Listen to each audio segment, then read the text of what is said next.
Welcome, my name is DM Leech, also known as the Last Hit Point Hero, and you have found your way to my friends in my favorite little corner of the internet, ours. We're so very glad that you're here and hope you enjoy your stay. Over the course of the next several months, we shall be playing our way through the Dungeons & Dragons 5th edition adventure module, Curse of Strahd. Join us to see if they are able to remove the taint of a tyrant from the Dark Land, or if they will die trying. But before we get any further, there are a few brief notes to cover. First and foremost, no attempt at making this adventure child appropriate will occur.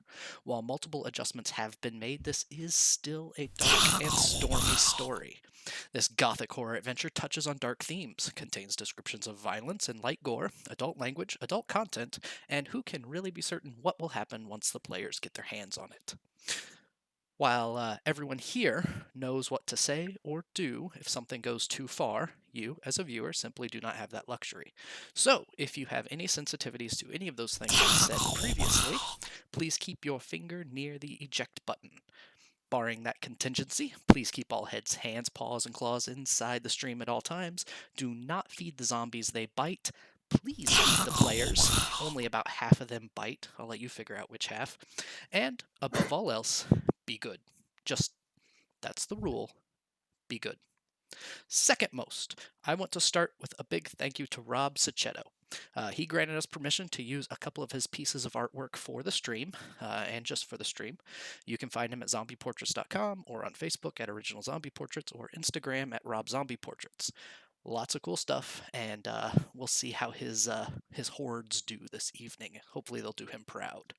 Also, our bright and beautiful poster art is by Shaina Saeed. Please find her on Twitter at Zaya, that's Xiai, and commission her for your next whatever. She's fantastic to work with. Lastly, you probably don't have any idea who we are, so let's change that, shall we? So everyone here will take a moment to say hello, introduce themselves and their character, plug other shows or projects they're participating in, games they play, notable accomplishments, international accolades, etc., etc., etc.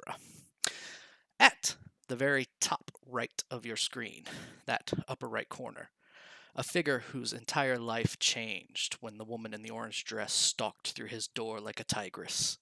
Noir Enigma. Hello, everybody. I am playing the Goliath Barbarian, Uther Aruduru. You can find me. I've got a few things coming up, so bear with me here. You can find me on Friday over at Eris Savant's channel. We'll be doing a game as well as a roundtable with donations going to help the people in Atlanta. Then on Friday, you can catch me at TPK, where we'll be doing a Summit of Kings playthrough, another charity game with donations going to, I believe, I can't remember the foundation, but more information will be coming.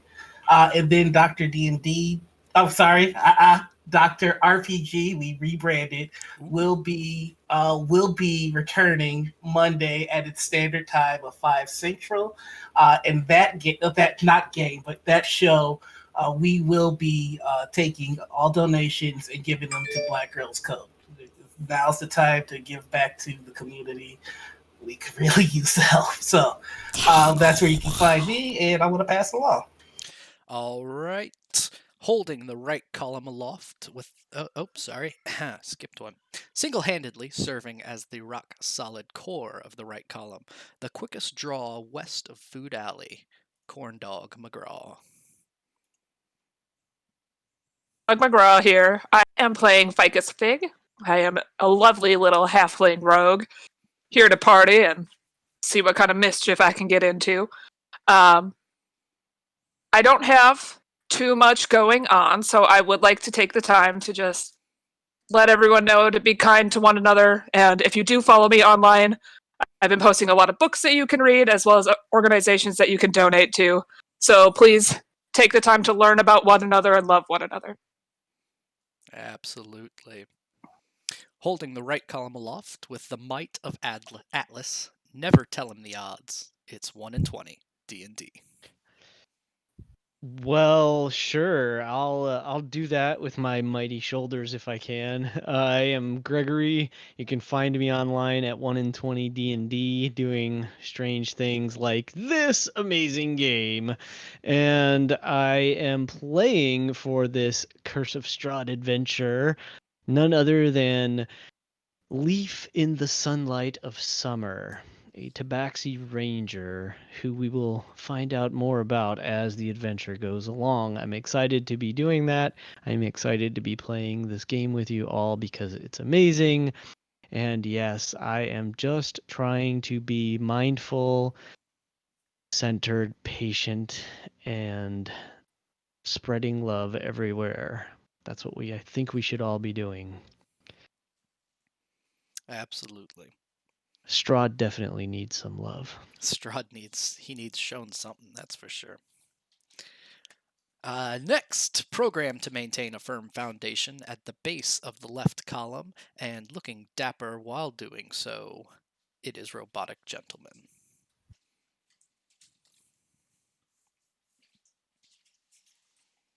We can't hear you, bud. Sorry about that. I was eating.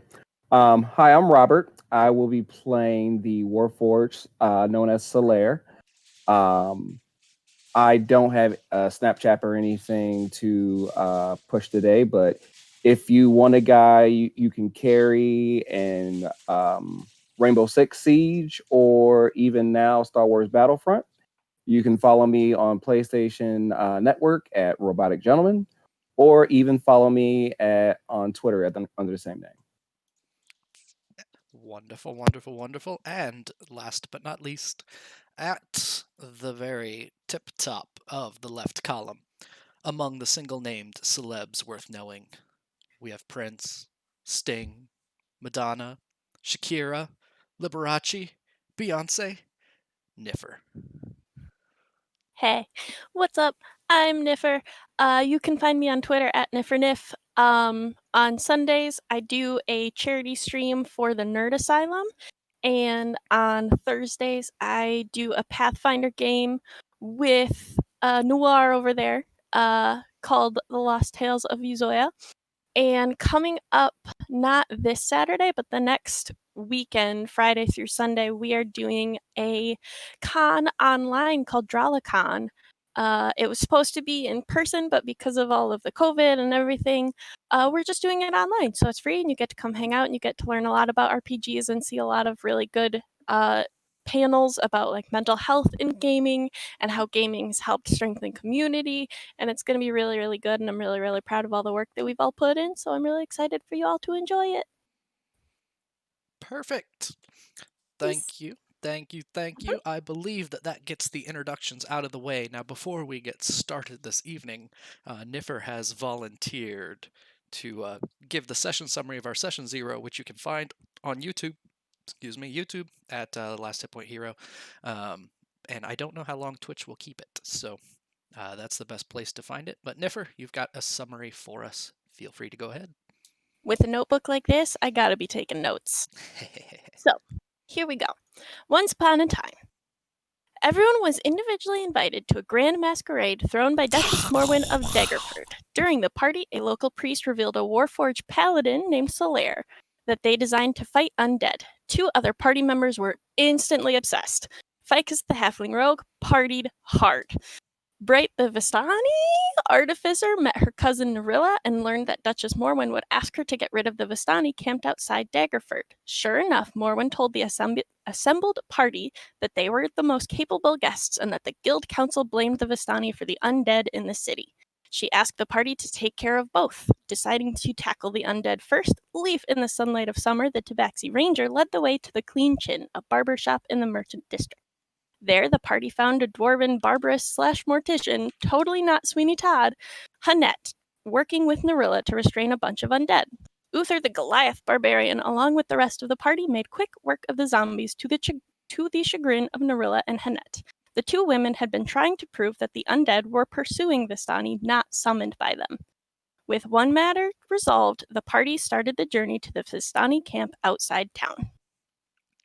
Wonderful, wonderful, wonderful. Thank you. And that is where we will pick up for this evening. All of you were led by Narilla to the outskirts of the Vistani camp. And as you approached, let me hit that music again so we can have it again. Ooh, yeah. Narilla leads you to an encampment where music and merriment light the four-circled wagons brighter than the fire at their center. A pair of men, one human, the other a red tiefling, are playing instruments beside the fire while a half-dozen others dance and sing and drink. Despite the sights and sounds, there is no hiding the terrible smell from the tannery on the hill above and the river nearby. As you approach, one of the nearby caravan windows slams open and a young woman calls out, "Where, oh where is my little Marquess?" In response, a young man, covering himself with nothing more than a pile of scarves, his masquerade mask still on, but askew, hops down from a wagon across the circle of firelight and runs toward her voice. Following slowly behind him is an orange tiefling tidying his silver hair. "Careful, Marianne! That one bites!" He stops to look past the fire and the revelers, and seeing you all, yells out, "Narilla! Was their party as boring as Jonathan said? Toast?" The music comes to an abrupt stop. Everybody turns and looks in your direction as you approach the firelight. The sound of a caravan door closing, muffling the hushed giggles, is the only interruption to the moment. "Toast?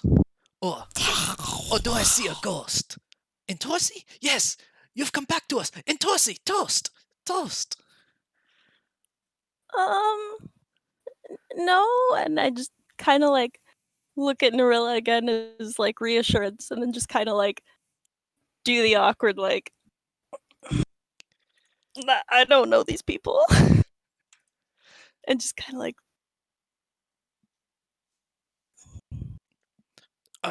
Are you sure that it is not you? Oh, that is a shame. Well then, you are strangers and you are guests. So please, come, join us by the fire.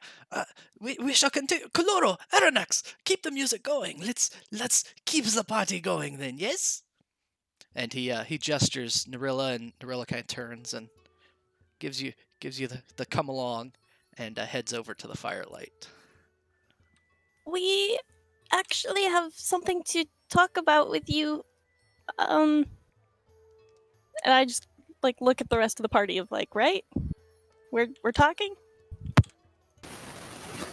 Let's not be hasty. They've invited us as guests. We wouldn't want to be rude. Okay. At least shall we enjoy the fire for a few moments?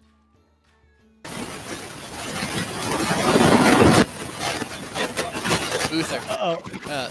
Hey Noir, you've got some weird feedback going on. You and your mic problems, my dude. He fell down a well. He did fall down. He fell down a well, and he like hit the wall many times on the way down. Are the spellings of all of those wonderful and diverse names that you just dropped going to be on Roll20 so that I can spell them later? I will pass them along. Yes. Yay. Thank you. My problem should be fixed. Yes, your problem is fixed. I was Yay. just saying that Uther was asking Solar, "Do you need the fire for warmth?" Yes, we're on this. I'm still ignoring him. And I follow behind. Towards the fire. Mm-mm. I think he's cold. Are we supposed to move our? You can if you want to. You'll be Oh, able yeah. to see. You'll be able to see better as you move closer to the fire. Is this one here, Narilla? Yes, that's Narilla. Yeah. So Up. Leaf would Sup, sort of wait fellas? for the others, but he was indicating that we should. Yeah, Perhaps Ficus is ready to go in. Like, the second she heard that there was a party happening, she kind of, like... She was with the group, and then she just wasn't. And then party. There's a big difference between the party here and the one you just came from. Uh, it you see a couple people that still have like masquerade masks, but the vast majority are definitely Vistani. There's a couple people playing with fireworks over by the river. It's just generally it's people just living life and loving it. I want to see if I can spot anyone who looks like they might be leadership. All right. I You mean, if we're going in, I'll walk right over to him. can do that too. Yeah. So Bright, you're gonna walk right up to Stanimir. Yeah. So the old willowy man with the long white goatee and the large gold hoop earrings kind of looks down on you and says, "Oh, mademoiselle, you look so much like one we lost not long ago. Are you I sure?" have heard. Ah, I have a job to do, so I must be here as a Niffer herself does not know the word that she's looking for. As a you are a guest. ambassador, I guess. An ambassador. Who would send you to us? The Lady Morwen from Daggerford. Ah, yes, the Duchess Marwyn. I know her very well. So sorry, she seems to have lost her hospitality. All of us just kind of look at him. Just, First things first. He kind of stands up. He says, our apologies again. We thought that you were someone else. You remind us of one we lost. All of you, my name is Stanimir de Avenir, caravan leader here. No more music for now. Kalaro, Aranex, just pause for a moment. Come over here. Let us talk with our new friends. Someone, tell us. We'll talk more about Marwan shortly, but where do you come from? Why are you here? And besides this Morrowind issue, and what road are you taking? You, sir, I am sorry, are you a feline? I do not. You slink in the Mo- shadows in a way that makes me so uncomfortable. Please, come to the fire. So Leaf was sort of on the edge of the firelight, kind of keeping an eye on the road, and sort of just leaning comfortably against the end of one of the wagons, sort of, just kind of nonchalant. But then when he's called out, he'll sort of step forward, and he says, "Uh, yes, in a manner of speaking. Uh, we're called tabaxi. Have you not seen one of my kind before?" We have traveled far, but it is not so often, how you say, that I run into tabaxi. Well, I am called Leaf in the Sunlight of Summer. It is a pleasure to make your acquaintance, and I That thank is you for inviting us to your fire. that is a beautiful name. Of course, it's wonderful for you to have accepted. We are just so glad that you are here. Are you hungry? Any of you? We can. Uh, do we have? Tobar, Tobar, did you? He looks over and there's over next to Ficus, who is right next to these two old men in their 70s and 80s who are stirring something in a pot over a much smaller fire next to that caravan.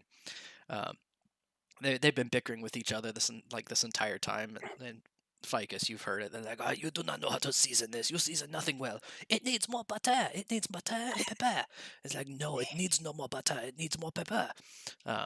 But instead, Yeah, while they've been talking and disagreeing with each other, I would like to have just snuck my hand up and just taken one thing that they were working on away and just crouched down and ate it. all right. So before you take a bite, let me tell you what you grabbed. So you have what looks like a small pepper. It's probably about the size of a human Ghost pinky. pepper. It's long and thin and kind of curved and a little wrinkly.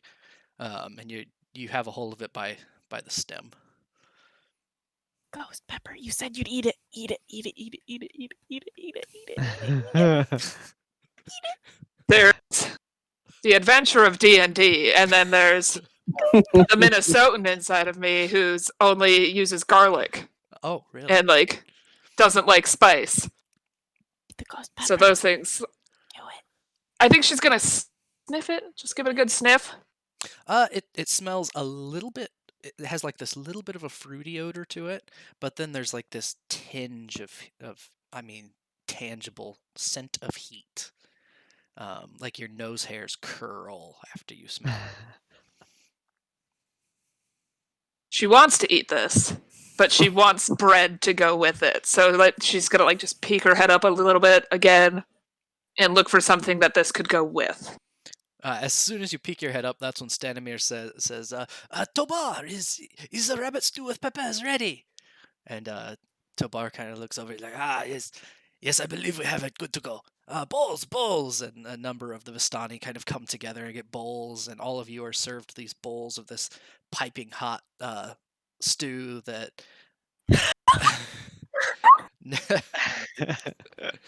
Niffer knows, or Bright knows Bright. what to expect. Oh yeah, no, I just go right for it. It's Yep. like my fave. It's fantastic. When Leaf is preferred a bowl, he'll actually like politely decline and say, we were actually at a feast earlier this evening, but if it's possible, I don't suppose you would have a spot of wine. I Could use a take his glass. bowl. Take his bowl. So, Yeah, actually, Fight me yeah, for sure. it. I'll pass it over. a spot of wine, but of course there is no other way to have rabbit stew. And Uther, that first handful. So I guess there's a big question. How is Uther with spicy food? You know what? I think he just eats whatever he finds. So I'm pretty sure he's accidentally downed a bushel of peppers. So he's probably just, Accidentally. That first, look, that if first, it's edible, that first mouthful. The flavor is everywhere. You've got this wonderful tender piece of rabbit meat, just a little gamey, so tasty. And then there's the vegetables that are in it, and then there's that fruity tang of the pepper. And you bite into one of those pieces of pepper that are cut up and diced in there, and there's this. It's like a splash of fruit, and then a carpet bomb from where you bit. Just it's like DM, can I attempt a Constitution check to see how he handles this? let's go ahead and make a I know I Constitution just fail save so badly. just to see how well Uther deals with. Oh, no problem. So Uther Iron takes a gut. bite. His mouth, it's like a red dragon breathed fire directly into your face, but you like it. And You know what? I'm gonna expend a rage. That's how good this is. He's sweating and he likes it. He's sweating. He likes it. His ashen skin takes on this like red hue. He's going full Thor with he's got his bowl and Leaf's bowl, so he's gonna, after he's done with his bowl, he's gonna slam it down to the ground, eat Leaf's bowl, and he's going to stare at Solaire to see if he got a bowl. Solaire's gonna look at the bowl and he's just gonna ignore it because it's what he does, and he's gonna slightly annoyed look at the man who just addressed us and say, "This is not what we came for. We are actually here on business from the Duchess. That is I quite take his urgent." bowl. I want to reach for his bowl too. Okay, you can have it.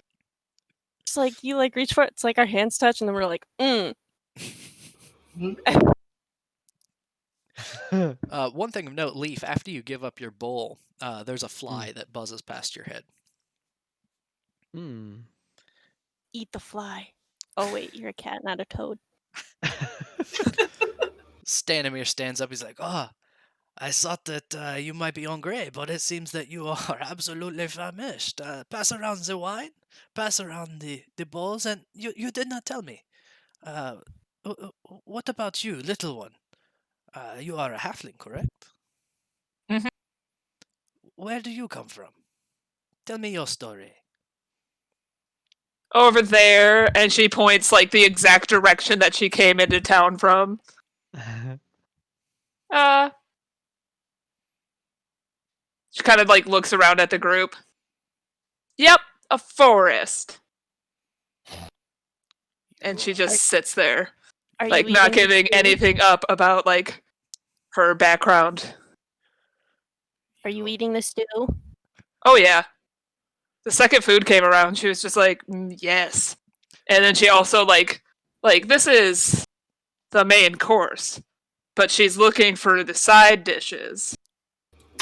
Like, You where's the mean bread? whatever you have in Where's your the plate? vegetables on the side? Where's the They're all pudding? in the She, stew. she has a basketball-sized bundle of feast food packed away. And she's still looking for And if I more. don't see any sides, I will just like sit on the ground and open that pack up and like dip some bread into the stew and just shovel the stew in my mouth with the bread. Actually, Leaf would lean in and whisper in Ficus's ear, say, "It's customary to share when you join a fire." Ficus is going to pretend like she can't hear anything he says. he just grins and kind of steps back. Go ahead and make a Constitution save to see how Ficus deals with the heat. Yes. Let's get spicy. Woo! Oops, nope, that wasn't a constitution save. That's fine. That's not what I wanted. And like I said, Yeah, it Bright, is. you just love it. It's fantastic. Yeah. 17. Oh yeah, you handle it well. It's definitely heat. It's definitely that dragon fire breathed straight into your mouth, but in a good way. Perfect. You Oh, said no they one's were. gonna die today. You said they were handing out wine. Yes. If they're doing that thing where they pour the wine in a glass, Uther is going to hand them the glass and take the bottle. Oh no, they're just passing wineskins around. Okay. Everyone is sharing from communal wineskins, and there's like 7 of them that are being passed around. A dozen people. There are So- 6 of Terms them never that are heard of being them. passed around. 1, 2, 3, 4, 5, 6, 7, 8, 9, 10, 11, 12, 13, 14, 15, 16, 17 people. So there's like 7 wineskins being passed around with the 17. There are now 6 wine skins being passed. And Uther, as you start to pass one of those wineskins, as you're going at the wineskin, right on the nozzle, as you're lifting up, a fly lands kind of right there on the wineskin itself. I'll eat it and then go back to drinking. Solar sees this and he's slightly disgusted. You judge me, robot. Stanimir stands up and he said, "Well, you have shared with me some of your stories. It is only fair that I do the same." And he twists his wrist, and when he does, the fire at the center of the circle leaps up another 5 feet higher in the air, and it takes on this green tinge, and the flames are still flickering like fire, but they're like fire in slow motion instead. Are those green flames? They are green flames. And in the very center of that fire, there is this fog that begins to take shape. And he stands up and he begins to speak. He says, "Centuries ago, many years beyond counting, generations before we came, in a land of forgotten names, our great mothers were driven from their homes and forced to wander nameless roads. The mist changes form into a man on horseback who is knocked off the horse, a spear piercing his side. One night, while our forebears danced and sang around a fire much like this one, a wounded soldier staggered into camp and collapsed. They nursed his injuries and quenched his thirst. He survived. Though he was friendly and he talked often, he would not tell us his name. He shared only the love of his land, his disappointment to have fallen in battle, and the hope that he could one day return. As is the way, the Vistani took him in, and we made the decision to escort him back to his land. The mist changes shape again, and there are these dark sword-wielding forms swirling around each other. And just at the edge of your hearing, you could almost swear that you hear swords clashing against each other as you see the figures battle. And Ficus, you definitely hear a fly buzz by your ear. I go to like snatch it and grab its wings. Make a dexterity check. Okay. Gotta find my mouse. There it is. Big Danielson energy. Yeah.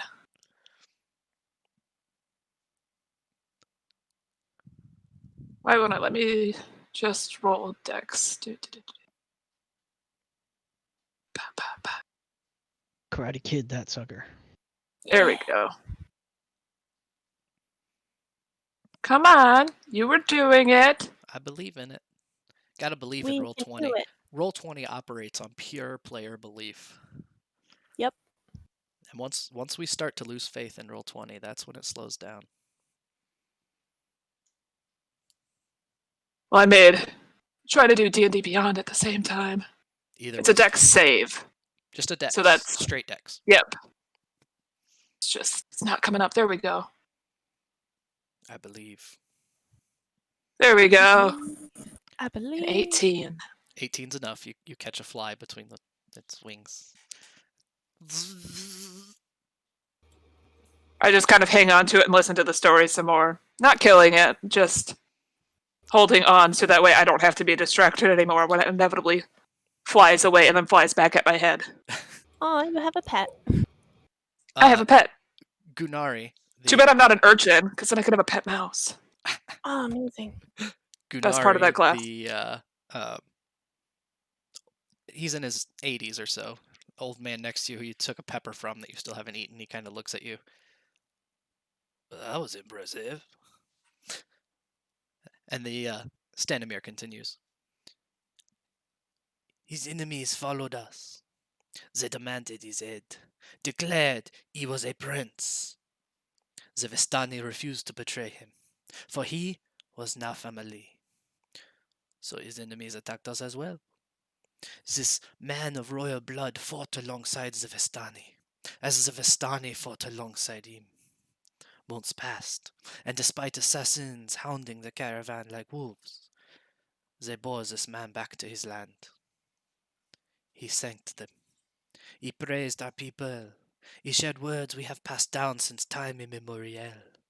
He said to us, on what was the darkest night of my life, your fire became my brightest light. As thanks, you and all your descendants shall ever be safe and free in my land. As the story ends, he twists his hand again and the fire dies back down from its emerald green back to half its original size.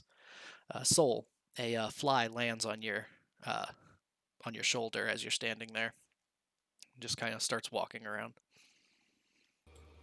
As soon as the story ends, Uther starts to applaud. I do little claps.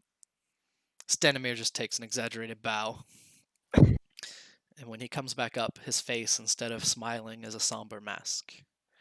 He flinches and swats at a fly circling his head, and he says, A curse has befallen our noble prince, turning him into an immortal tyrant. We alone have the power to leave his domain.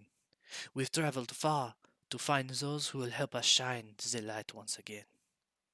Our leader, Mother Eva, told us we would find such heroes near Daggerford, and their might would be proved by fight and flight.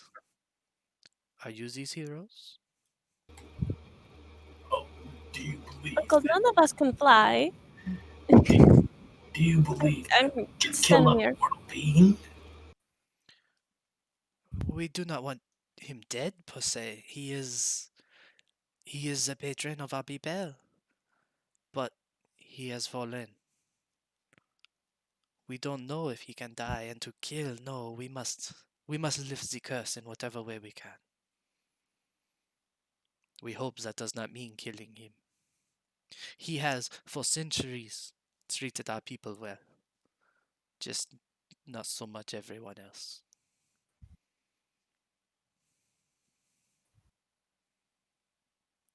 You're still muted, Rob. And how far is this land that you seek to redeem? It is not far. It is never far. For the Vistani, we are never far from home. It is just a short ride away.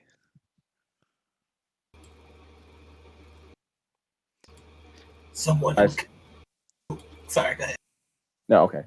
Well, I, Solaire of Lathander, shall aid you as a champion, for I will bring life back to your land.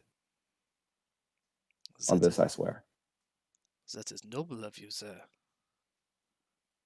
We appreciate that greatly. There's this blessed shift in the wind that occurs. It disperses the smell from the tannery for just a moment, and instead carries with it something that Leaf, from where you're at, you and Uther and Soul, you won't be able to because of where you are, but Leaf and Uther, with your passives, you can hear as the wind changes, it carries with it a very low groan. From the direction of the city. I equip my weapon. Everyone's just kind of taken aback for a second as you draw a sword, and Stanimir's like, friend, peace, what's you doing? Oh, this isn't for you. It's for what's coming. Everyone just kind of looks around nervously for a moment. Explain yourself, barbarian. We may have visitors shortly.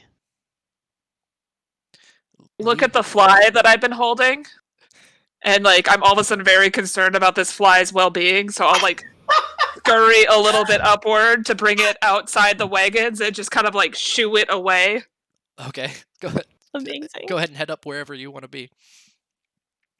And Leaf, from where you're at, you can actually see from over this direction. I'm not going to put anything on the map right now, but you see from over this direction a figure, half a figure, crawling down the road toward the camp.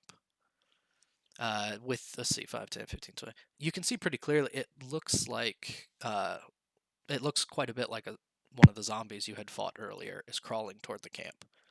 Yeah. So Leaf sort of does his kind of sniff the wind. As soon as he kind of catches that foulness of decay, he looks over to the others and says, I believe there are more of those disgusting creatures we had to deal with earlier approaching. Perhaps we should prepare ourselves. He'll unsling his bow from his shoulder. Just he's not he doesn't seem rushed or concerned. It's more like time to go to work. Okay. Uther is going to stab his great sword into the ground and pull out his great axe to wield that. And he's going to look to the storyteller and go, I truly did appreciate your story. I will be your champion. I would very much like to see a man who denies death. Your enthusiasm is appreciated as well. All right. Well, Solaire is going to equip his warhammer as well, and he will start walking towards the direction Leaf was facing. All right, go ahead and head over there if you want. Ficus will equip her short bow, and if she starts to see movement from the camp and finally realize that this being might be coming from this way, she'll just be a little bit more prepared on this side. Okay, sounds good. Bright is gonna pull some tools out and just kind of pick up one of the rocks from around the campfire and just start inscribing little glyphs on it, and then I'm gonna make it shed light using magical tinkering.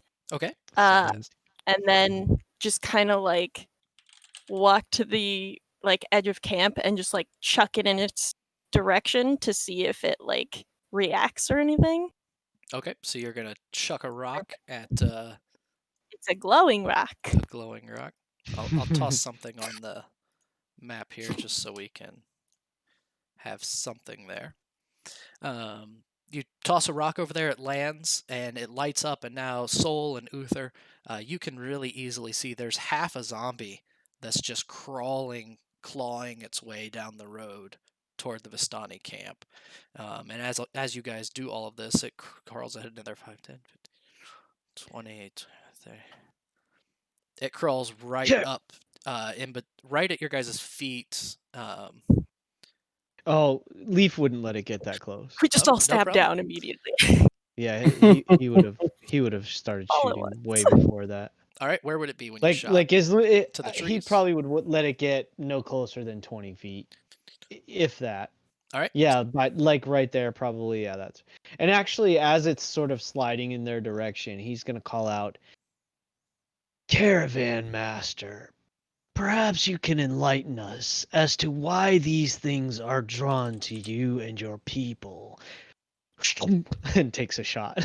All right, go ahead and take your shot. So cool. I thought that's what the story was telling us about. 15 to hit. 15 Well, will definitely hit. that's gonna be 12 piercing. 12 piercing. Okay. Finally, some decent damage. It the arrow pierces like right through one of its eyes. I mean, almost certainly a fatal blow, but it seems unconcerned exactly as it starts crawling closer. These things are very reluctant to die, aren't they? I know, I just love that. I'm just motioning Uther forward because it looks like Right. he's it. All right, any Do of we you need to guys roll is fine. initiative? No, we're not Yeah, gonna do initiative yet. we're gonna do a Leroy Jenkins type deal here. Where he's just gonna run up, jump, and then come down with his great. All right, sounds good. Nice. Run in, pull the trigger.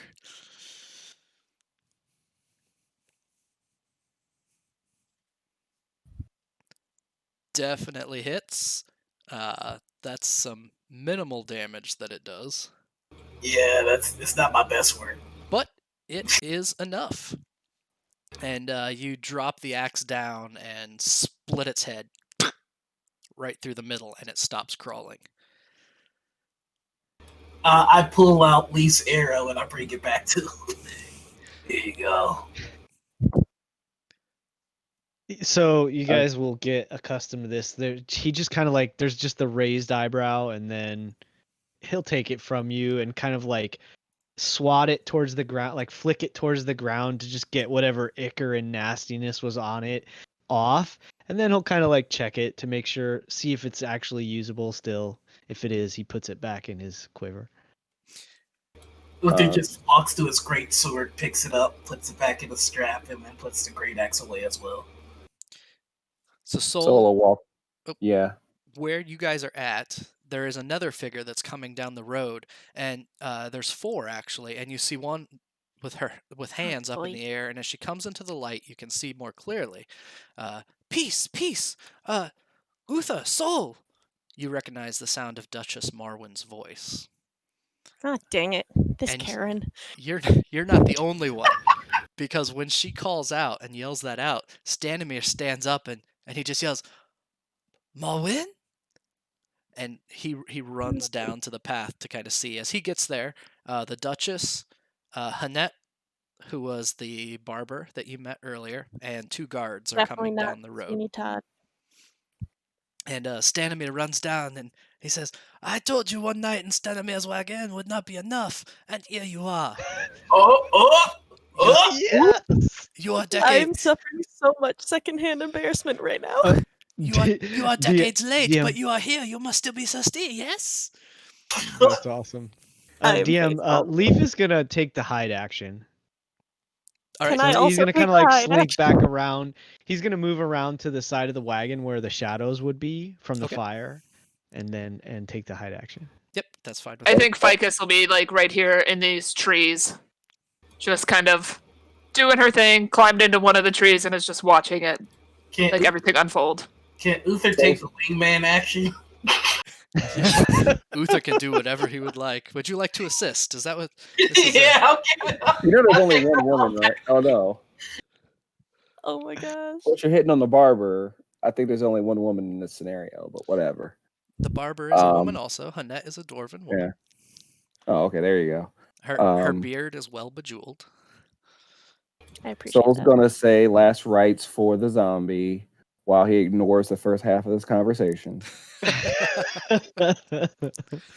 because this doesn't seem important to him. So the Duchess lowers her hood and looks up, and she just has like chips of ice for eyes at this point. Hello again, Stanimir. I'm simply here to confirm what Hanette told me happened in her shop. That thing led us straight here, ignored me and my guards completely. And I strongly suspect I must collect my son from your camp as well. Jonathan? And about that moment, a young man that looks, I mean, he still looks familiar. Instead of, being wrapped in secondhand scarves, he has his own clothes on, as bedraggled as they are, and makes his way in. Hello, Mother. It's time to go, son. She turns back to Stanimir and says, Just go, Stanimir. Just go. I sidle up to the tiefling that walked out of the wagon with him, and I just silently fist bump him. That's all.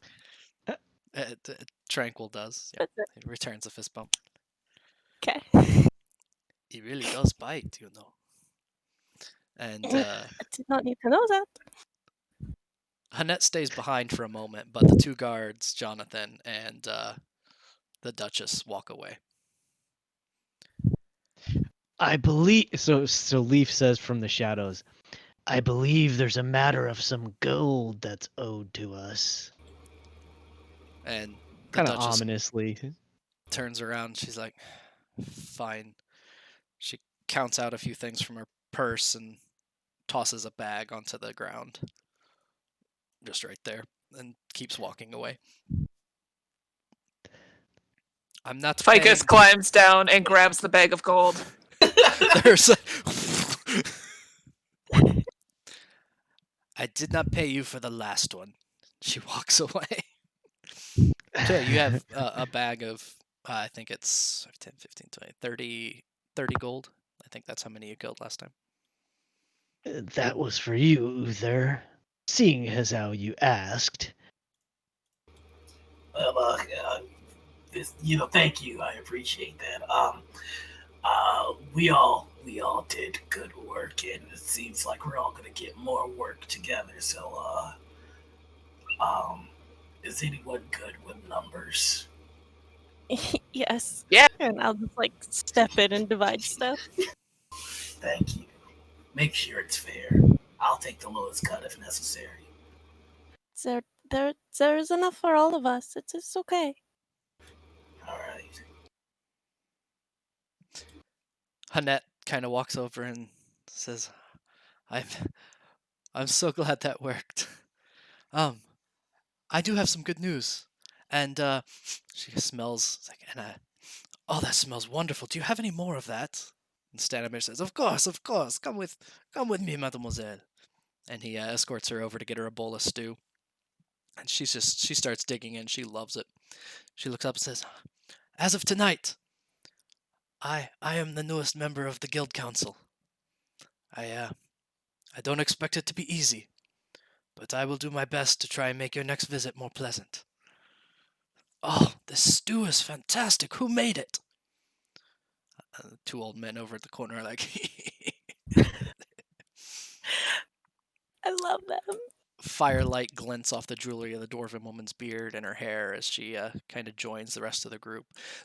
About the time the Duchess wandered off, you kind of look over and it seems like all the other Daggerfordians have made their way back to town as well. Whether they were kind of embarrassed to have been there or really, maybe they were just all partied out. they seem to have wandered off, and it's just you and the Vistani now, and Hanette, of course. All right. I So- guess so. And then another fly lands over on Bright's shoulder. So, what is your move in the morning?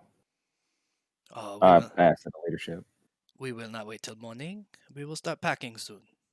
There is, how you say, no reason to wait for the day. We might as well leave in the night. What of you? Will you be joining us on a journey back to our home? I've already promised as your champion. I will never go back on my word. Appreciate it. And the big man as well, he is going. What of you other three strangers? Am I allowed? I am not one to tell a stranger what to do. You can do what your heart leads you to do. I enjoy a good walkabout, and this seems like an intriguing time. I'm game to follow for now. Would And- love to join you on the condition that I ride with those two, and I point at the two old men that were arguing about how to best make food, because I want to learn recipes while I'm stuck in this wagon. The two old guys chuckling like, "Ah, we have met a new friend, a new little friend. Yes, you will try our cooking." You're cooking? I thought you said cook. Yeah, I heard something Yes, else. yes, our cooking. I want it on that wagon too. No. I would not put it past the grandfathers. I would not. So Somebody clip Marini, that. who was from earlier, she kind of makes her way over as well. Oh, I'm on the wrong layer. And stands next to him and says, "Grandpas, are you taunting this poor girl?" They kind of look at each Poor other. girl? Oh, I am so sorry. Oh, no, I just say being nice. not poor, and I'm also not a girl. Sometimes people, like, confuse that. I'm a woman. Oh, I am so sorry. That is my mistake. Please allow me to make amends. Can I braid your hair? Yes. And And it's smooth as fuck. Just sits down right away. so while this is going on, Leaf, you kind of on the edge of everything. A small, you look down, something catches your attention, and you see a rabbit that kind of lands next to you. It's just got, its little fuzzy ears and all of that, and it hops past you. And when it hops past you, there's something very wrong with this rabbit. The rest of it doesn't have any skin. Ugh. I will. So I'm gonna pull my probably pull my hand axe and just like I don't say anything to anyone. I'm just gonna like that is an abomination and it needs to be ended. All right, go ahead and roll to attack. Sure. Oof. That's only a 6. I think I miss. It hops away.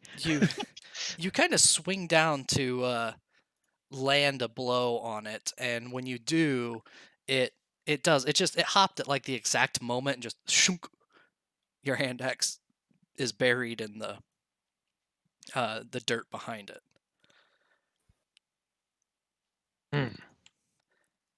Sorry, I'm hitting the wrong. Does it react? How does it react, I should say? So it continues hopping the way it was going and hops right up to Tranquil and tries to bite him on the ankle. Look out! It fails, but you look down, and as you kind of look around, you realize there are more of these things that Are we have getting murder bunnies? made their way It's like in. a case of Banicula.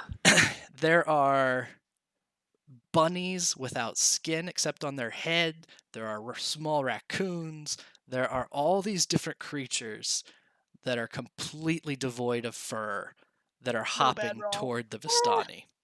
Murder the critters. I want to Think make it'd be a good silly idea reference for to, everyone to roll initiative. bring out the holy hand grenade. Oh no. Is it any? No, nobody catches the Yes. reference. Oh yeah. I got Okay, it. Thanks. At least one was- person. Trying to find my initiative. Token actions, y'all. Makes life. Oh, Hey, I see a natural 20. Hey! Make sure you click on your tokens Ah. so they go into the order. I did. Just general. Whoops. I got Alright, a it's not 24. rolling from there. One moment. Let's try here. As a reminder, if you alt double click, it'll open your character sheet and your token is already selected.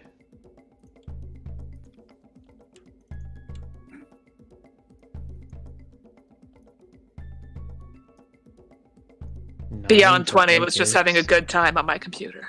Right on. You know, sometimes it rebels. And I've never really figured out why.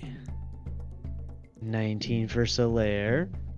Is that it? We need one more. I think we need one more. Oh no, we did. Uther got 7. All right. Oh, Uther got 7. All right, we're all in then. Uther's struggling. Hey. You know, Uther and Vicus are doing their best right now. Uther He's found another bowl of stew. He's trying to learn game from these two old men. Right?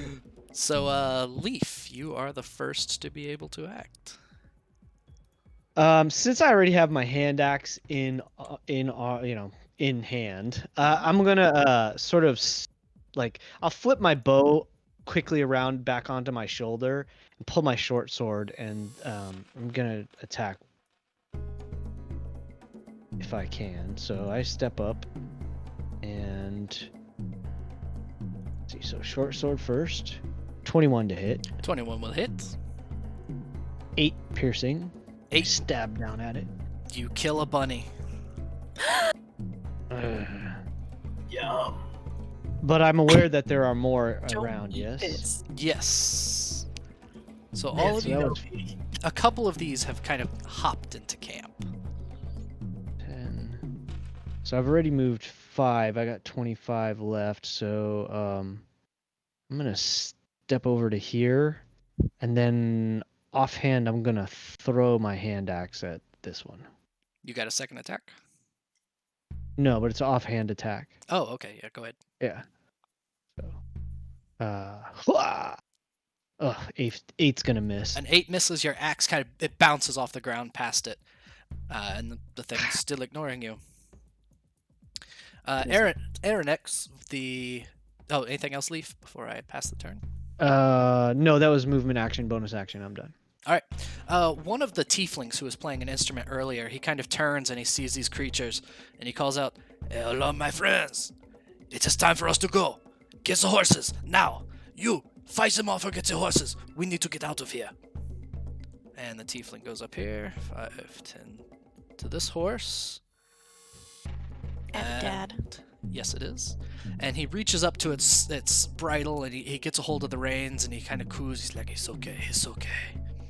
And he brings it down here to, he'll do smarter than that. So he went 1, 2, 3, 4, 5. He will bring the horse along to there with him. So he starts leading a horse to one of these wagons. And Bright, it is your turn. I'm gonna grab Tranquil's arm and pull him in a way that gets him away from the bunny, but also in a way that uses him as a human shield. And then I'm gonna just as I'm grabbing him, I'm gonna just pull down my hair because it's on fire and stuff, and I'm just gonna throw a produce flame at the rabbit that tried to bite him. That one Leaf killed. That's the one that Leaf killed? Yes. Hmm. There's another one over here that you could see, and you can see this one. Nothing Both is of them would showing have. up on my screen. My Oh, That screen means is all you don't grayed have out. line of sight on it. Oh yeah, it No, means you don't have. I don't. I don't see anybody. Like, I don't see any of the NPCs or anyone. I'm just going I to. don't see the party. I'm just going to give you light because the fire should be for everyone, but so I'm just going to give you I light. don't know. It could just be that my computer's slow. Oh, look, now I can see Yeah. everyone. I just gave you a whole lot of light, so. Good. Yeah, there's still like fog war and stuff, so it's good. Right.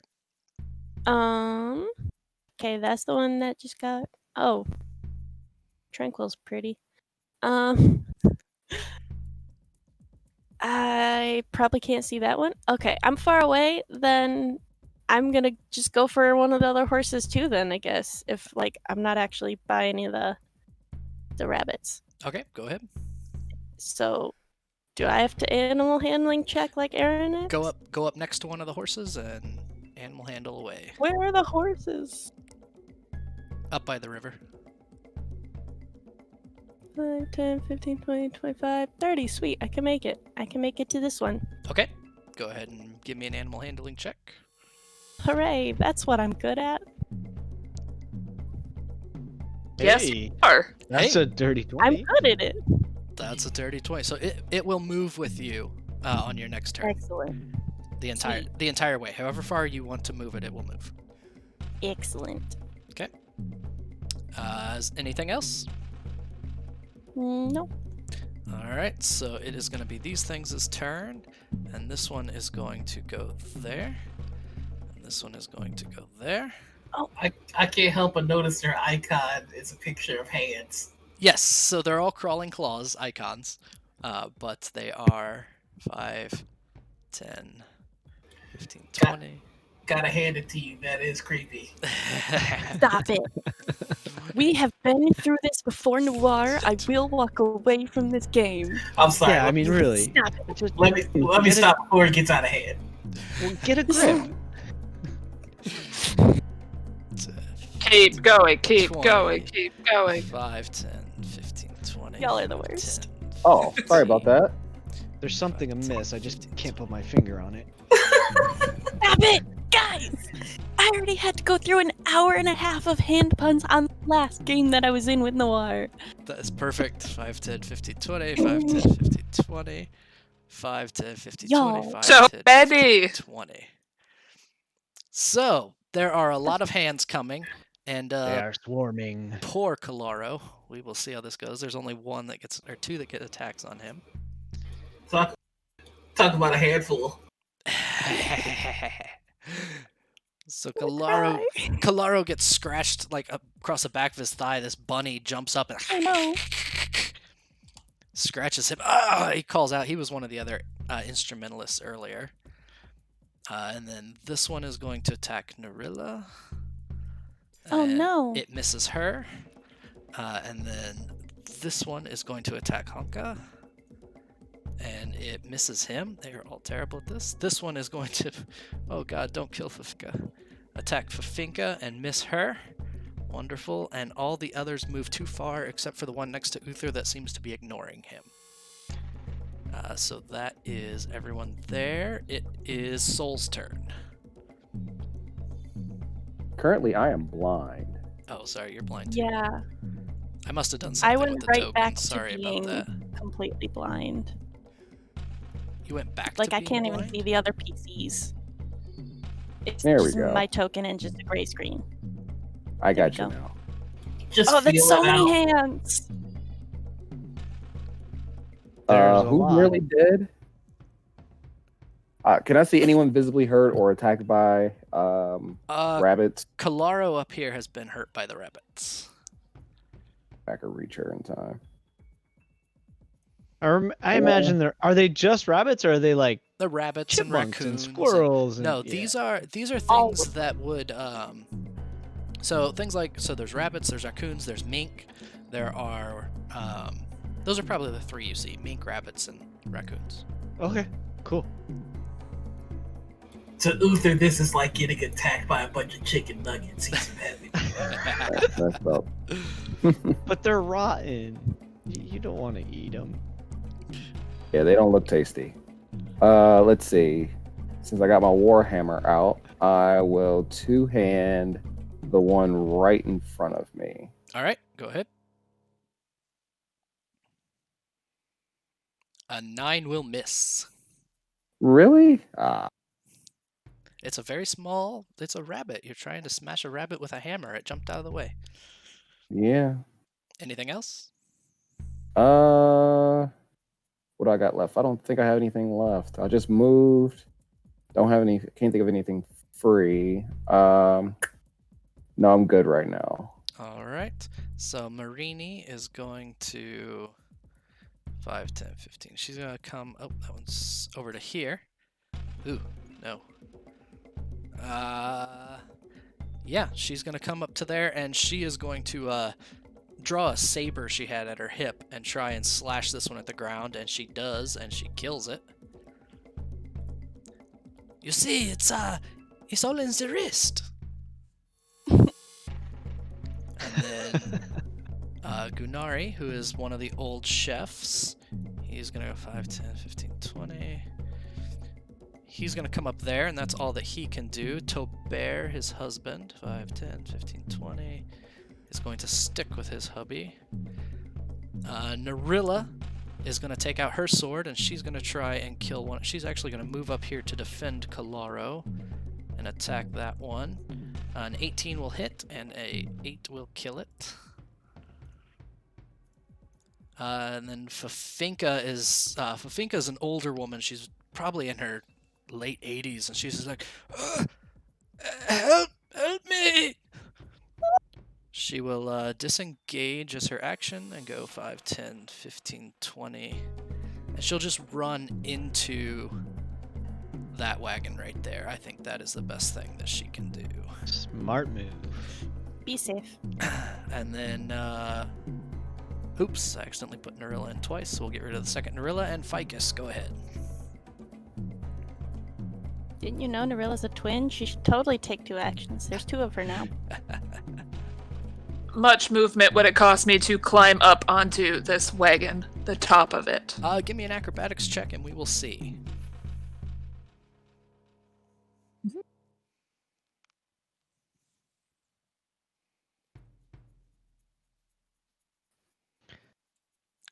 15's enough to scramble up to the top, and you can still have your action when you're up there.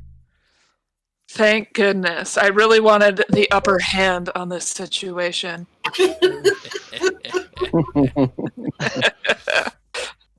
All right, and then I'm gonna shoot my short bow at this guy right here. All right, go ahead. I gotta give you a hand for that one. Thank you. Sorry, Niv. All right, we're just going to do a real quick safety check. Nif, are you doing okay? Yeah. Okay. 21 will hit, and which one did you kill again? Ping it for me, Ficus. This one, and technically I have an ally right next to it if I am to be allied with. She's your ally, but you did plenty to kill it. I mean, you pierced the raccoon to the Perfect. ground with your short bow arrow. Anything else? Nope, that's it. I'm just gonna chill up here and just keep sniping. All right, Kaloro is kind of assess his situation. He's going to also disengage, and then he's going to go into that wagon. So he's just going to run. All right. You blinded me again. How does that blind you? I don't know. I seen just myself all lonely. You are producing. You know, I'll give you night vision too. We will deal with technical difficulties this way. Can you see everything? Yep, I'm good. All right. Uther, go ahead. All right. So, being inspired by the rogue, I am also going to jump up on a wagon. Oh no. And Okay. crush If he it. jumps back down, I swear to God. Give me athletics or acrobatics, either one. It's your choice. Well, first, really hope it's just let me say I'm raging now. That's fine. I would like to rage, and then I'm gonna make this as an athletics, which I have advantage of. All right, go ahead. I hope that visually it's just you just jump directly up to the top from Right. standing. It might be. It's not. He jumps up, but you know he's unusually tall, and he actually has a lot of trouble judging how far to jump, and he kind of overjumped and Instead of pulling himself up gracefully, he's like Oh, chest high on it. He scrambles up there. Nobody look at that part. You can you can still have your action because you did a 10. Yeah. A 10's enough to get up there, just not gracefully. Yeah. My action is to jump off the wagon with my great axe and just come down on it. All right, go ahead and jump Death down. from above. Make an attack with it. Make an attack with advantage. Hell yeah. There's a lot going on. Would he have been opportunity attacked? That thing has not attacked. It's not fixated on players yet. Oh, that's right. Yep. Oh, yes. So Sure. I guess So, okay. In player Leaf knowledge, was paying attention Leaf, to that. You're paying attention, and you notice that the raccoon that was at Uther's feet seemed to not care when he leapt out of the way. Thank you. And I forgot to add my rage damage, so that's gonna be 16. 16. Oh, which one did you? Which one did you smash? That one. I attacked the one that Soul tried to attack just to kind of be like a competitive dickhead too. You just appear, and when you appear, that mink disappears. I mean, nobody knows what happened to it. There was a sound, and that's it. feels very WWE right now. Right? Mhm. That's what I was thinking. And off the top ropes. It's That's exactly there what I with was us doing. smashing. Then I just put the great sword in the ground, and then I pull out my great axe, and we're good to go. So Tranquil, who has drawn his saber, puts it back for a second and just goes, and then pulls it back out, runs over in between Stanimir and this one, and tries to stab this one, which he does, and he kills it. Huzzah! And that is his turn. It goes to Rupa, and Rupa is going to make her way up to the horses. 5, 10, 15, 20, 25, 30. I guess she'll go over here by Narilla, and let's see, she'll do that one. Use her saber to try and attack the claw between them. An 8 will miss as the mink kind of weasels out of the way of her attack. And Inspira, who is over here, will... Oh, these things are in the way. She will come up here. She will also draw a short sword and try and attack that one. So she swings her sword down, and just with ease, she lops the head off of this half-skinned rabbit, and it goes down, and she yells out, "We need to get the horses! We need to be hitched! We need to go!" And then it goes to Stanimir. And Stanimir kind of stands up and he repeats that. He's like, "Vistani, we must leave! Get the horses! Hitch the horses! It is time to go! The children are in the wagons!" 5, 10, 15, 20, and let's see. Stanimir is going to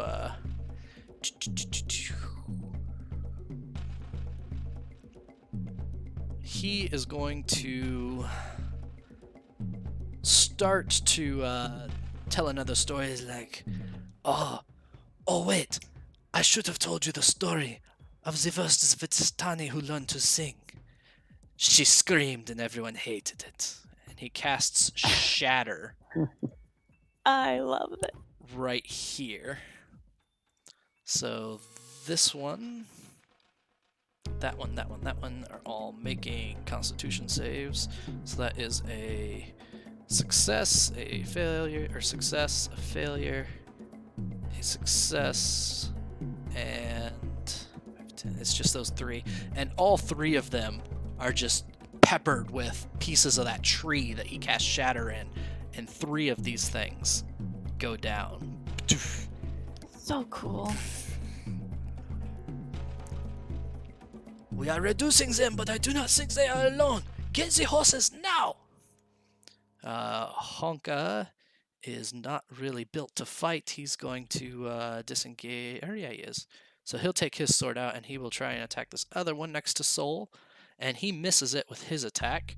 Honka just kind of looks nervous. He's probably in his mid-30s. What do we know now, everyone? Leaf, go ahead. Leaf is going to take up his. He's gonna. Okay, wait. Let's do it this way, just to be clear. I'm going to use my feline agility. Yeah. So I am going to quickly head this direction. Snatch up my hand axe as I go. Mhm. And then, let's see, that's 45 to there. Yeah, so that's 45 to there. I will then attack this one here. Go ahead. So here's short sword. 19 to hit. Absolutely. 7 piercing damage. It dies. And I'm going to use the last bit of my movement. I actually have more than that, but I'm going to step over here and offhand attack with the hand axe on. No, I'll probably do this one so that they're All right. safe. Go ahead. That's a 16 to hit. That will hit. And that's going to be 5 damage because it's an offhand attack. 5 damage will kill it. All good. Yes, and I'll say to the I'll kind of look over to the caravan master and say, "We can handle these things. You all take care of getting the wagons ready and be quick." Absolutely. He's just gonna stand guard. He's kind of like if he could, he would kick this other one, but that doesn't work in D&D. So I'm done. That was movement, action, bonus action. All right. Aranex is going to bring this horse over here, and he is going to hitch it to the wagon. The tiefling will look up to Ficus. Is like, "You are an excellent shot, girl. There is only one left." Bright, it's your turn. Roll 20 is being stupid, and now not only am I blind, but I'm just stuck on a loading screen. So, All right. I have a horse. You have a horse. You have control of the horse. So- You can take your action to hitch the horse if you would like. This is I something would you're love familiar to with, and do it will that. not require any kind of check for you. I would love to do that. All right. So using your standard then- action, you have hitched a horse. You still have your movement. Yeah. From just looking at the stream, Tobar and Gunari, right? Yes. Tobar. I don't know, they got this. I will run over to the horse next to them, and grab the next horse and try and get it over to a wagon to hitch. Okay, that would be an action next turn, but you can get over next to it. Okay. So I'll put you right here. I can cast a spell as a bonus action, If you'd like, go ahead. right? If it's got a casting time of that. It does have a bonus action casting time. So I want to just like hitch up the horse and then on my way just kind of like stamp on my boots really hard and like cast Expeditious Retreat and give myself a little dash bonus action so that I can like start dragging the horse over faster with my dash bonus action and try and be like in position to hitch up the next one already for next turn. So the way that I have this set is it takes an action to calm the horses down to Okay. get them to follow you. So you're having the dash action, you can't like grab it and just pull it. The horse resists you. Okay. So, and you, I mean, if you Is don't it want dash to use as a your- bonus action or is it dash as an action? dash as a bonus action. So if you don't want to do that, because you would, I didn't make it clear, since I it will would take know. a second action. Yeah. If you want to save that spell for later, that's fine too. I mean, it lasts for a while. It's good to have extra movement in hand. Okay. I'm not using a bonus action. I might as well. All right, and that is everything you can do. So the last kind of raccoon is going to try and claw her right here, and it misses terribly as it tries to claw at Narilla. And that's all that it can do. Let me check something real quick. Yep. And then it is to Soul. Soul's blind again. Why is Soul blind? Baby. I don't know. You have night vision, you have vision, you emit light. I cannot wait. You- Let me try moving. You Maybe might want to that'll- open his character sheet and save that Okay, as I the moved default and it all token. came up. It moved and it Oh. came up. I'm good at Yeah. I'm good at the Never moment. mind. Okay. If you're good, go ahead. I'm gonna try restarting roll 20 so that Yeah. I also can see. I think it's a roll 20 issue because all the tokens are set the same. Tanks roll 20. And So- him moving and being able to see. There's only one raccoon left over here. Yeah. So, Soul is incredulous to the display he just saw from Noir. He just can't believe the unnecessary spectacle. So he's just going to move over here. And it bothered him so much, I'm going to roll a disadvantage. Okay. Good job. Soul is trying to figure out what Uther was doing. Like, I don't understand people outside the temple. I just Right. don't get it. Like, I grew up around sane people, and the first day I'm out, You find I this just don't understand it. I just don't understand it. It doesn't distract you that bad. You connect. Go ahead and roll All right, damage. and I just, yep. Let's see. Sorry. That's There you enough to go. kill I it. just, there you go. So you like Hey. with a confused look kind of affixed to his face, he just kind of like you slam the hammer right down on the raccoon and kill it, and just this what? I I'd just love don't to. understand it. I'd love to recommend. Oh, yeah. Rob gets. Rob already has Inspiration. inspiration. He's still sitting on it from last time. Mm-hmm. Because my whole thing is just going to be these two. Yeah. All right. Anything else on your turn? Bonus action of any kind? Well, I guess with that, I'll just move towards the last horse that's not hitched. Why do I still have movement left? Let's see. I was like here, right? 5, 10. You Is used it 15. Be 2 horses for every wagon. 2 horses for every wagon. Oof. So I probably got enough move to make it here. Say hoof. No, I said oof, but now I wish I said hoof. And Soul is done. All right. See, So you've made so many hand puns that you've just co-opted me into making puns. Go with the first. Welcome. Marini is going to reach up to the horse. It's like, I hate these smelly things. Just come with me. And she'll try and start dragging on it. And it comes with her, but it's kind of begrudging. So that's 5, 10. But that is enough to get it there.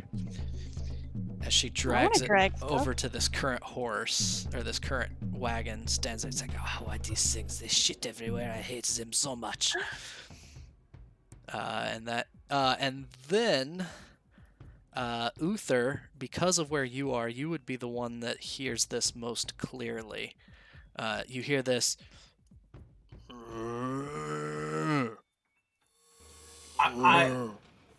Oh yeah, I'm taking, like, you can tell that he is getting ready to bolt towards that sound as soon as he hears it. Like, with a big ass gleeful smile on his face, like, ooh, more presents. And that, let me get rid of these things that are in the way of our stream, because I need another monitor. All right. It's funny how quickly you run out of room. Oh yeah. So, let's see. Uther, you'd be able to see this happen as 5, 10, 15, 20. A giant skinned cow wanders over to Tranquil looking furious. 15. Uther doesn't say anything. He just goes, oh, like he's just getting worked up. Another one makes its way there. 10, 15, 20. Looks like And He's another back on one the comes baby out boys. right next to Soul, as these 3 just completely skinned cows. Leaf looks incredulously at the caravan master and just says, "Does this sort of thing happen to you everywhere you go?" Honestly, we were worried about the tannery, and now we see that yes. Okay.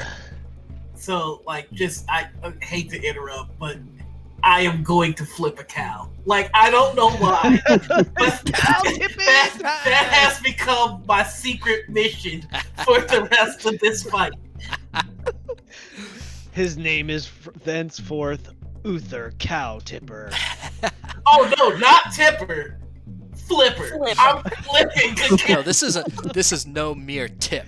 Love This it. is a hooves over horns flip I love it. en route. Amazing. Gunari here is going for it. to step up to one of the horses, and he's going to pull out a leftover vegetable from dinner, and he's going to go, "Come with me, mon chéri." And the horse is still kind of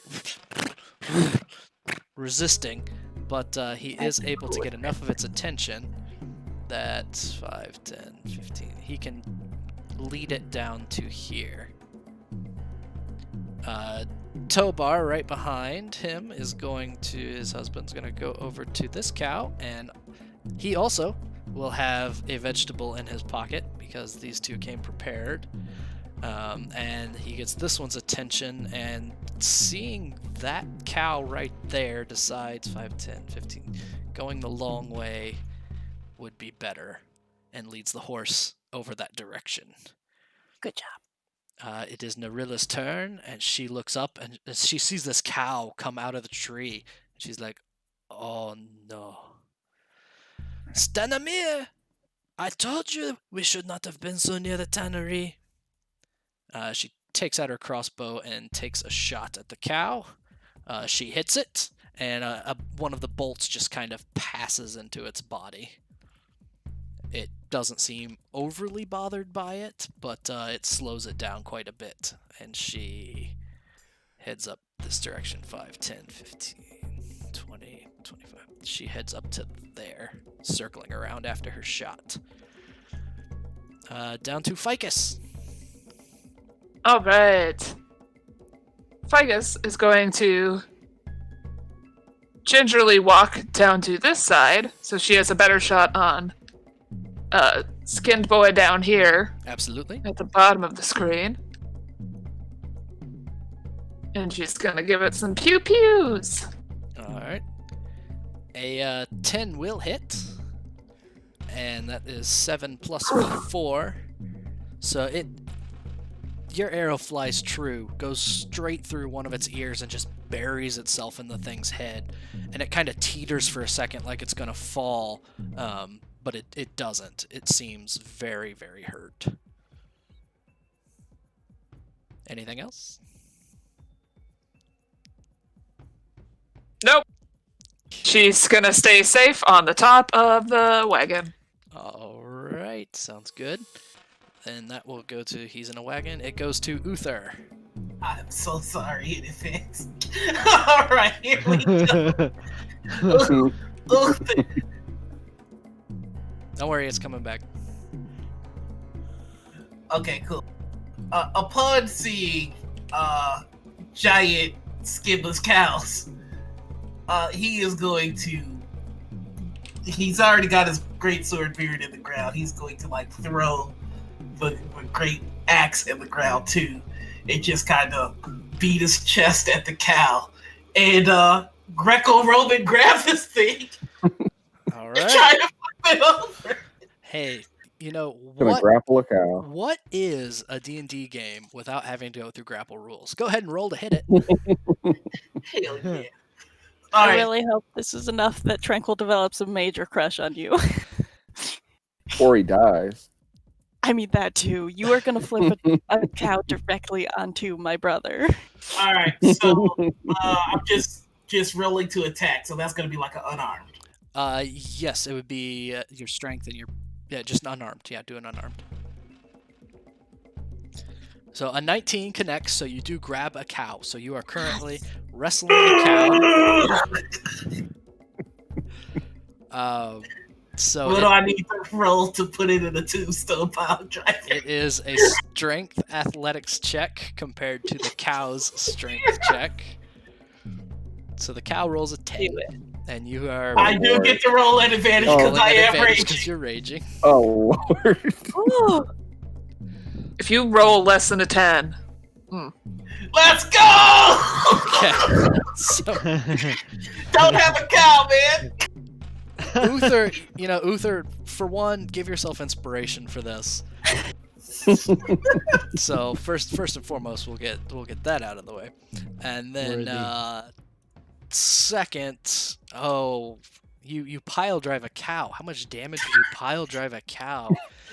I can just do the unarmed damage. Just do the unarmed damage. I think that's what we'll do. Which is Alright, so it's 6. 6, and you're raging, so plus what? Plus 2 or Oh, something? plus 2, so it's 8 damage. So 8 damage. So you grab this cow and lift it, and beyond anyone's understanding, actually get your feet off the ground with a cow and land on the ground. It's prone next to you, and it's hurting.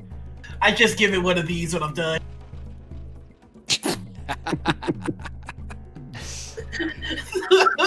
Yuck. Anything else? I think that's All right, just check. that's it. So You have bathed in the blood of your enemy. Tranquil is on the other side of the wagon, and he kind of heard the thump. He's like, "What was that?" We have more important things to do. And he missed it. He couldn't see through the wagon. oh, alas. And he takes an attack on he tries to club this cow next to him, but misses. And he doesn't miss. His mace comes down, and it like breaks off one of the horns. The cow seems unbothered but nonplussed. It goes on to Rupa, who is right here. She is going to go 5, 10, 15, 20. She is going to run over to one of these other horses and just call out, "We need to get the horses hitched! We need to get out of here!" Inspira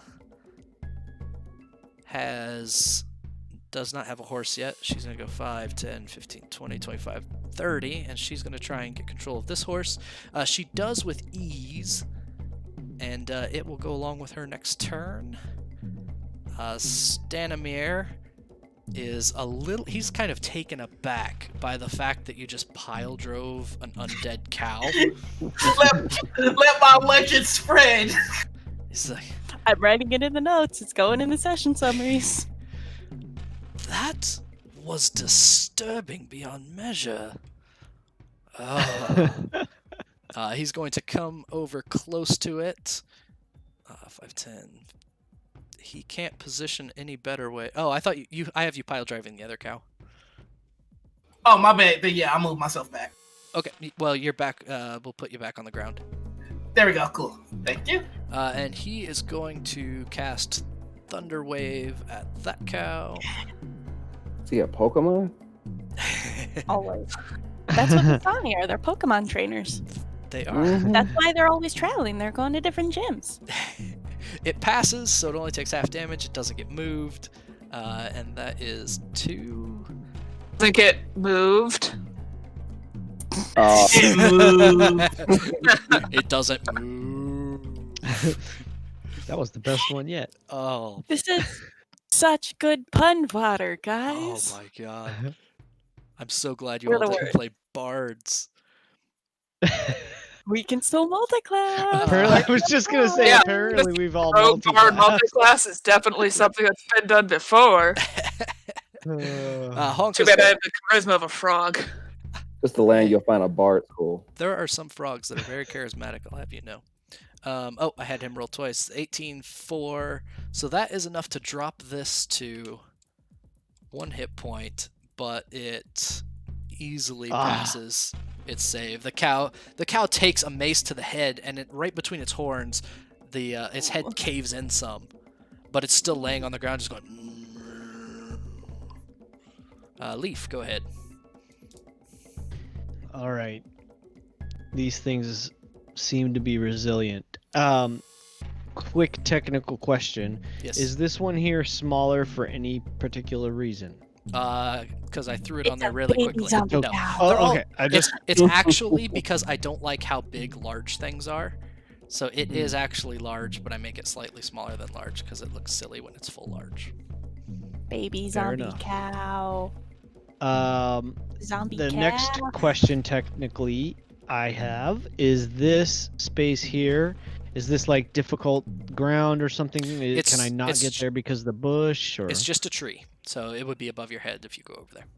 it's up. Okay, so all right, fantastic. Thank you. So that answers questions. So, first move is going to be to step forward here. Yep. And attack with the short sword. Go ahead. So let's see if we can deal with these things quickly and get back to the horses. 20 to hit. 20 will hit it. 6 piercing. 6 piercing. That would be enough to kill it, but it doesn't seem bothered as you bury a short sword into its eye. Okay, yeah, so Leaf is getting a little, like, sick of this nonsense. He's like, will you stay dead already? And gonna hack at it with the hand axe offhand. Go ahead. Oh no! I rolled a 1! He's incredibly frustrated by it. So frustrated. Hey, wait, could I use my inspiration? You may. And reroll? Alright, let me do that, because that's terrible. Oh no, wait, I don't have inspiration. I was thinking of, never mind. Yeah, that's a I different apologize. session. I Yeah, thought you don't I have had- inspiration this Yeah. session. Never mind.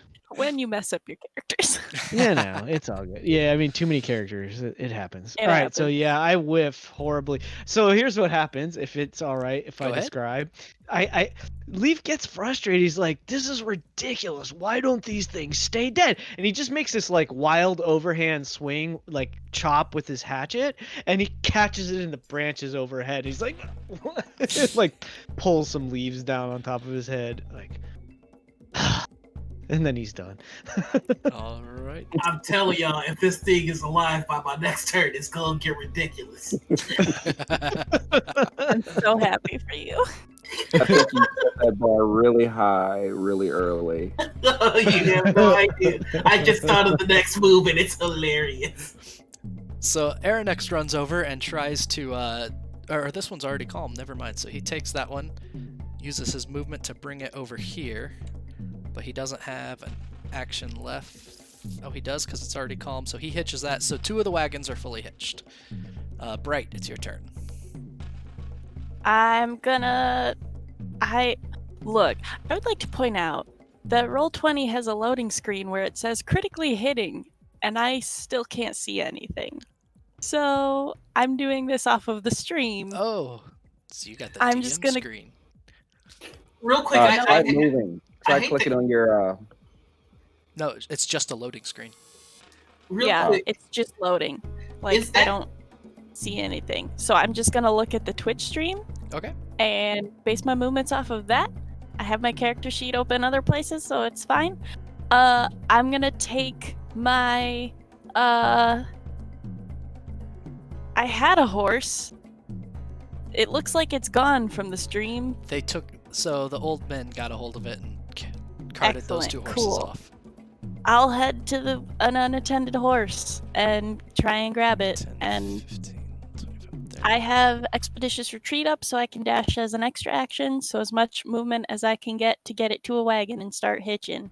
All right, so you get to here. Go ahead and use your action to see if you get to control this horse that's not been grabbed yet. 16. 16 is very good. It will follow you as much as you have left.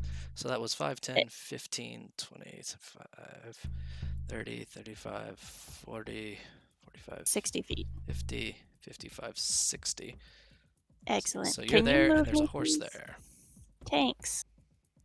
I'm sorry that Roll20 is being not so happy with me today. It happens. All right, all the crawling claws are dead.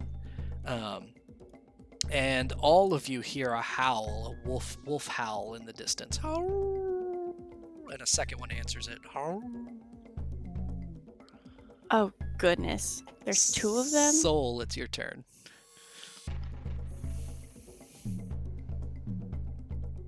Soul, it's your turn. He stepped out for a sec, I think. No, Soul is you. So see, bro. Oh, I'm tripping. Oh, sorry. I am just saying. Let's see. It's a good day. So I'm going to yeah, first days are fun. I'm going to shout to them, you need to hurry. if you want to live through the night. And then I'm going to put myself between the main group and this cow here. Okay. Then I guess I'll take a full swing with the Warhammer. Of course. Oh, that's not me. There we go. Apologies. And A 7 will miss. You oh, do sorry. have inspiration that you've not used. Inspiration, All right, yeah. go ahead and roll again. Mhm. Too bad you just can't take the 22. There we go. Yeah. 18 will hit. And that's 13 to the face. 13 to the face would be enough to kill it. You bury the Warhammer into the cow, and not only is it enough to kill it, it does stop moving and just slumps down to the ground in kind of a gooey pile, skinless pile. Anything else? Let's see. I just realized that the last stream that we did, we all had very colorful shirts, and now we're all in black and white. Good job, It's that kind guys. of week. Yeah. Oh, yeah. Yeah, I know. Anyway, Oh. I know. Take inspiration away. Let's see. It's fine. I already did. Let's see. So with that, I just probably take the rest of my move and just take a step farther back to try and close the ranks. Okay. Let's see. Marini is here, and she hates the horses. A mood. But she is going to go ahead and get this one from Tobar, and it's already calmed down. So she is going to take it 5, 10, 15, 20 toward that. That's her move, because it will only go 20. It's not super calmed down. Gunari is going to... He's going to go down and take it further. 5, 10, 15, 20, 25, 30, and it will go 5, 10, 15, 20. Put it down there next to Tranquil and the cow down here. Tobar will bring this one over here. 5, 10, 15, 20. I'm going to get rid of that hand.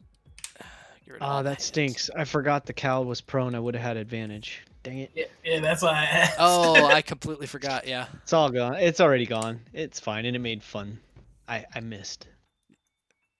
It was a very dramatic miss. Dramatic misses Exactly. are fun. I shot it, then I missed.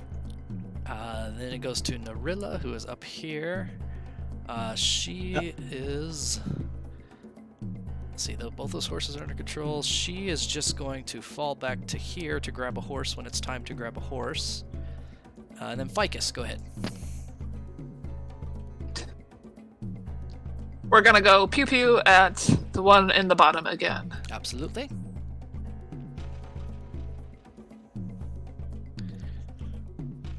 That definitely hits. It does 10 damage, which another one of your arrows buries in its other eye, I think. But it's not bothered by it at all. And kind of looks in your direction with a short bow arrow sticking straight through one of its eyes.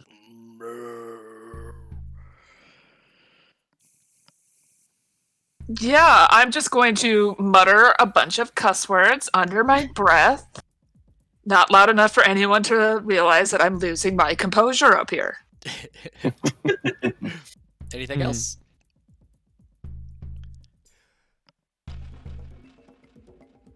No, I'm just keeping an eye on these cows. Okay. Actually, I'd like to keep an eye on the wolf sounds that we heard. Okay. Make a perception check. Are they wolves or are they zombie wolves? That's- Hmm. Well, I'm gonna guess at the rate we're going. That's a Hey. dirty 20. You don't see anything from where you are, but judging from where the sound came from, you'd say it probably came from the west, which is the direction all of these things, other things have come from as well. Okay. Uther, you have a prone, skinless cow next to you. Yeah, dude. All right. So I'm just gonna roll the greatsword attack, and I'll flavor it That's if, fine with if me. this works.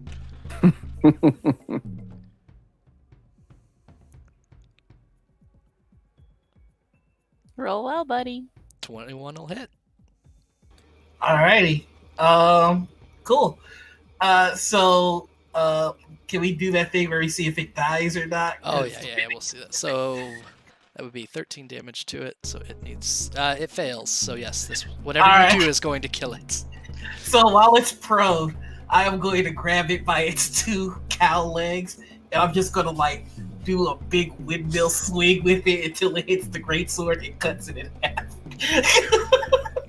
You are throwing a cow around like it's nothing. You're, what, 7 foot 8 inch muscular frame. And I'm just like, as soon as that's done, I'm making eyes at Saul. Meanwhile, Tranquil's head has kind of gone around the edge of the wagon and watched that whole thing happen. Very nice. Tranquil will try and finish this cow off because they can't attach the horses till it's gone, and he will miss. My friends, my new friends, there is another one down here. You know, I've been doing my best. It's got like short bow arrows sticking out of its head in 3 different places. Rupa is up here, and Rupa super did that horse, so it will go 40, 5, 10, 20, 25, 30, 35. Woo! Big log jam down here. Inspira will do the same with this one. She will bring it to here. Stanimir will look around. He's like, finish hitching them. We need to leave. 5, 10. He'll go over to this cow that I'm just going to get rid of. Oh, both. Oh, I'm sorry. Don't get rid of them. Both the cows burst into clouds of flies that block line of sight there. Do we have to make a Constitution save or anything like that? No, they just block line of sight. So they're going to be probably... How did that happen? When they died, they burst into flies. I eat a couple. Magic is how it happened. Remember how we just talked about mixing characters across campaigns? I didn't lick the axe, okay? That's Carver. So both of those are going to be blocked line of sight, which I can do here in just a second. And then whose turn is next? So Stanimir is going to go to there, and he is going to try and... Ooh, I'm making all sorts of lines. That'll work. Okay. And he is going to... take out a short bow, I suppose. And just try and take a shot at this cow. Wait, no, he's not, because I didn't give him a short bow.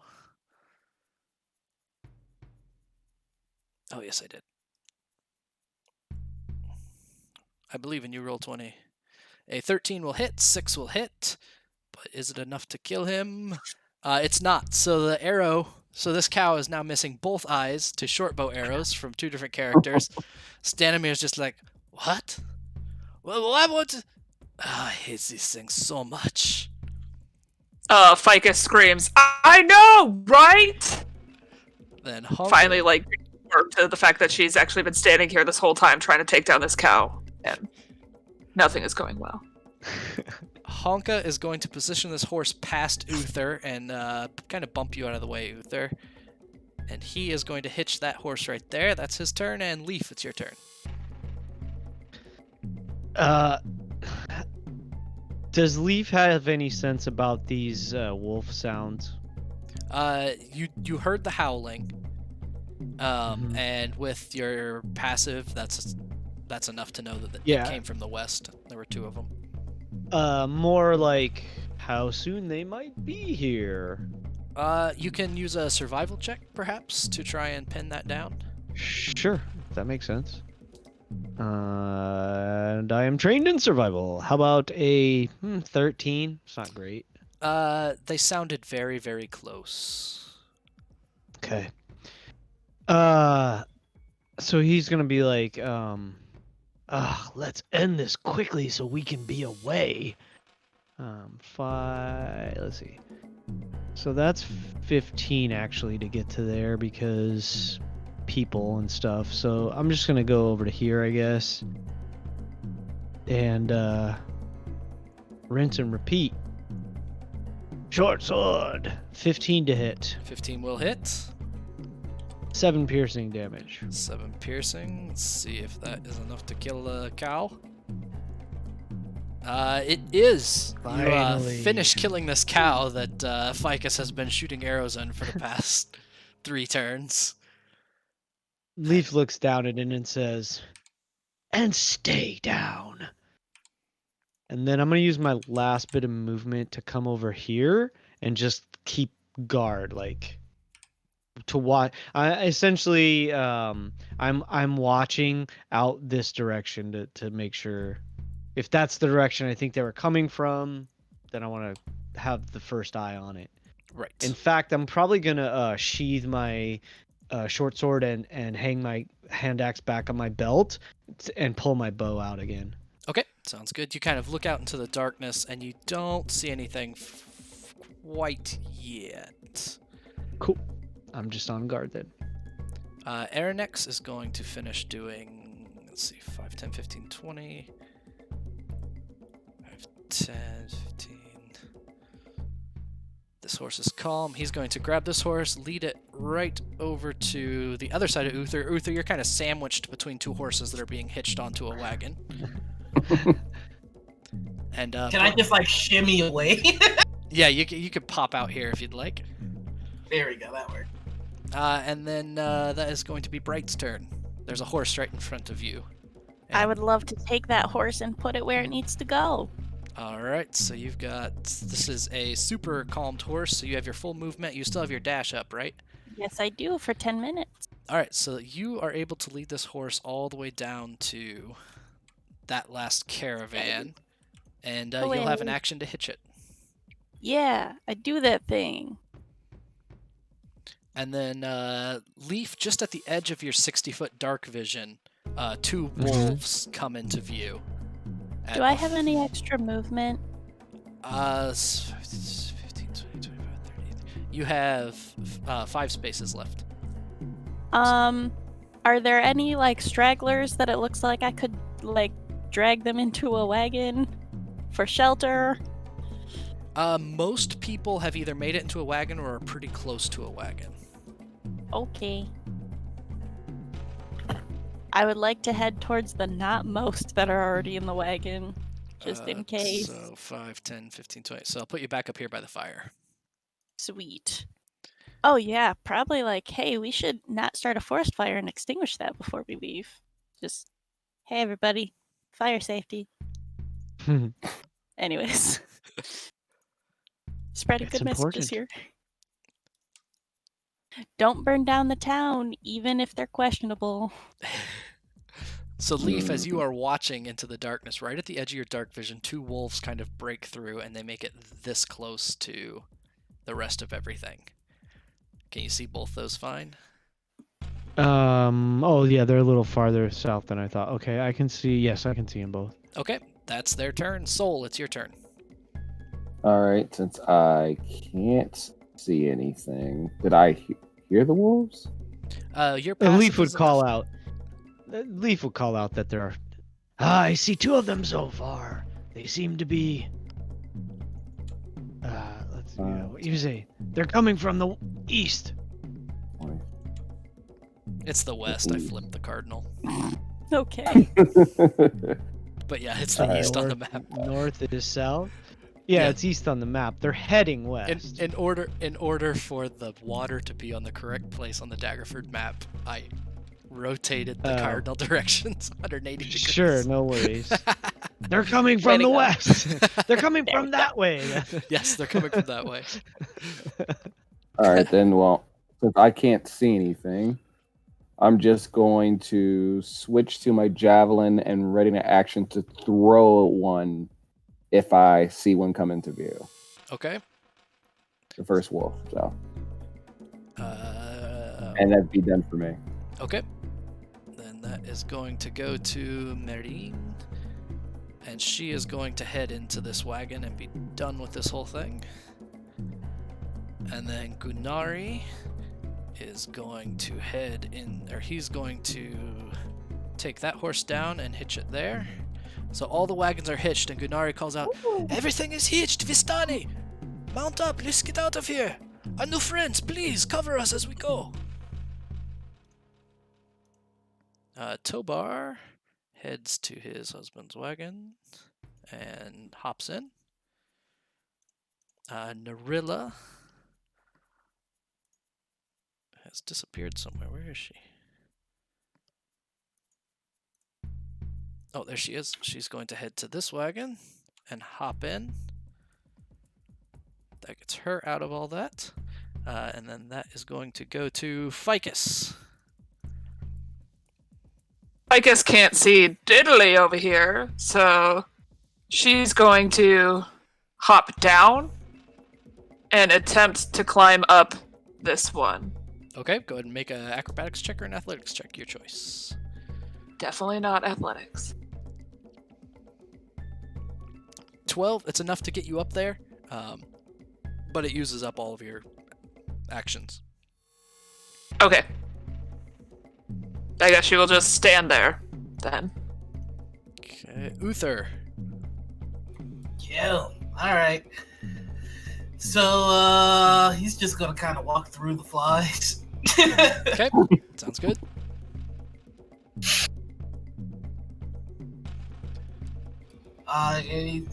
This is the direction that I just walked. That's where the wolf sound is coming from, right? Right. And I don't think Uther has any light, does he?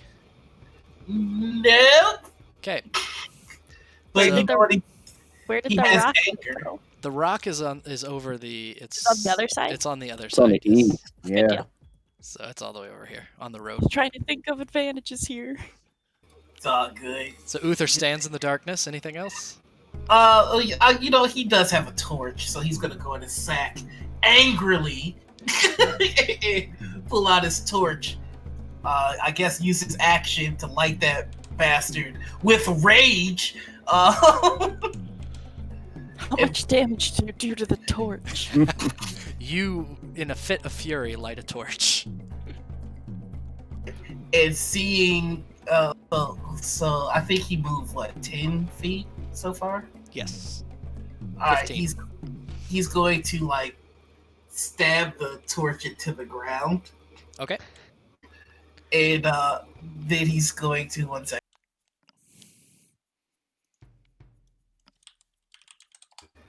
All right, you guys are just gonna hear "Ah!" as he runs towards the thing he sees in the dark. All right. Yikes. The blind leading the blind. Ah! Go ahead and that's everything. You are charged. can't- You're out. Yep. So I am making your torch. Okay, I made that torch, and I'm gonna take away your light that you're not making anymore.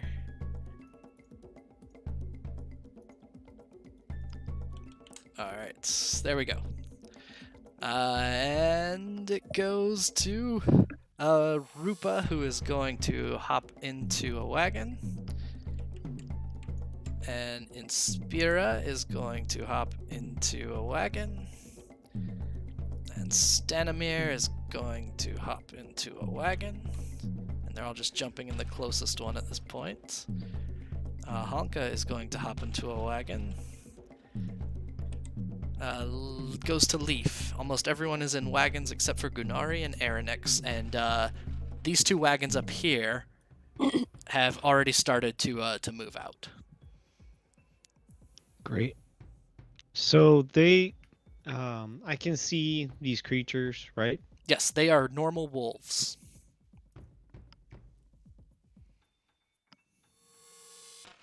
They look normal. That's what I think. They're normal. Normal Sorry, I had wolves. to. They seem to. Well, that's interesting. Well, I don't want Uther to get chewed up, but I normally wouldn't bother wolves. Welcome to the conflict I'm going through.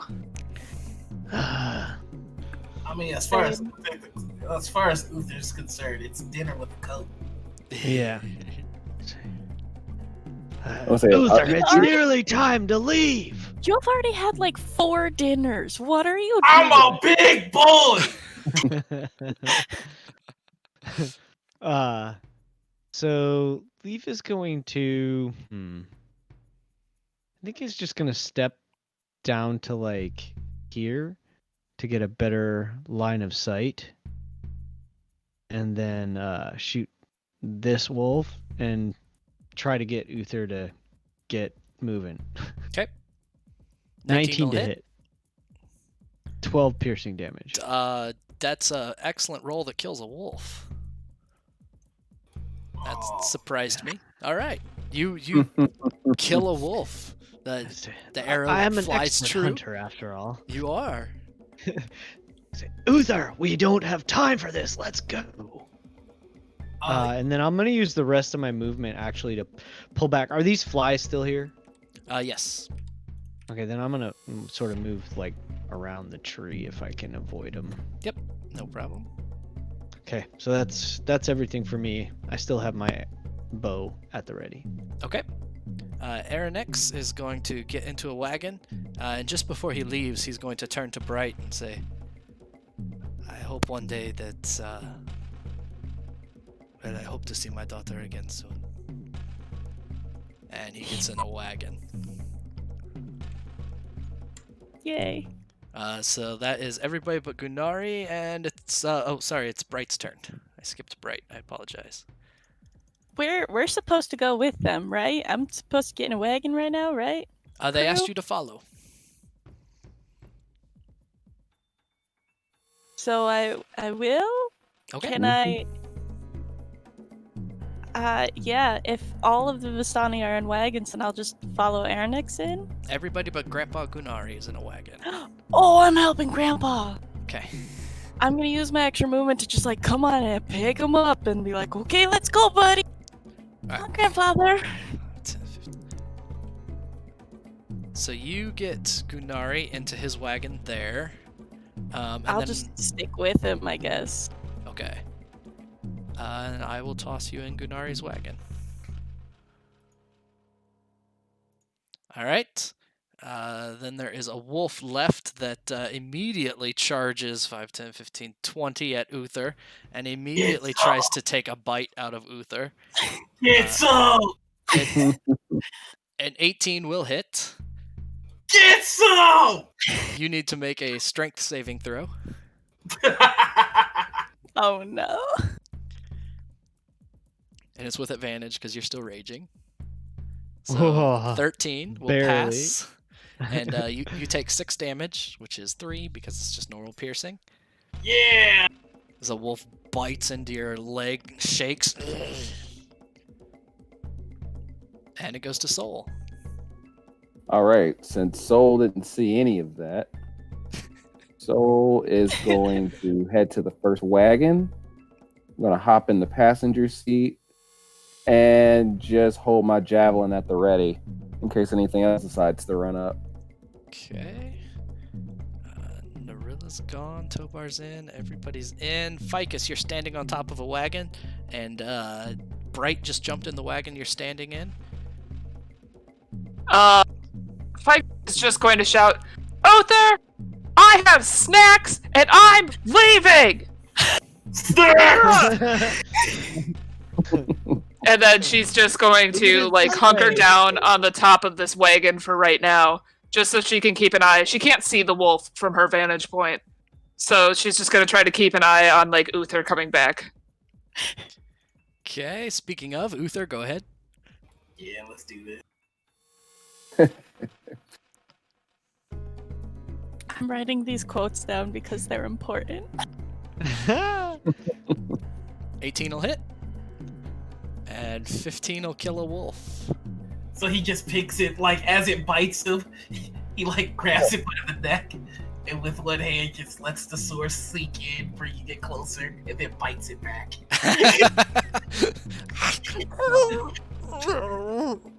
As the wolf just fades into nothing. Then he goes to catch a wagon. All right. How much speed you got? Only 30 right now because I'm a wee little baby barbarian. Wee little baby. 15, 20, 25, 30. All right. Toss yourself down wherever you want to be.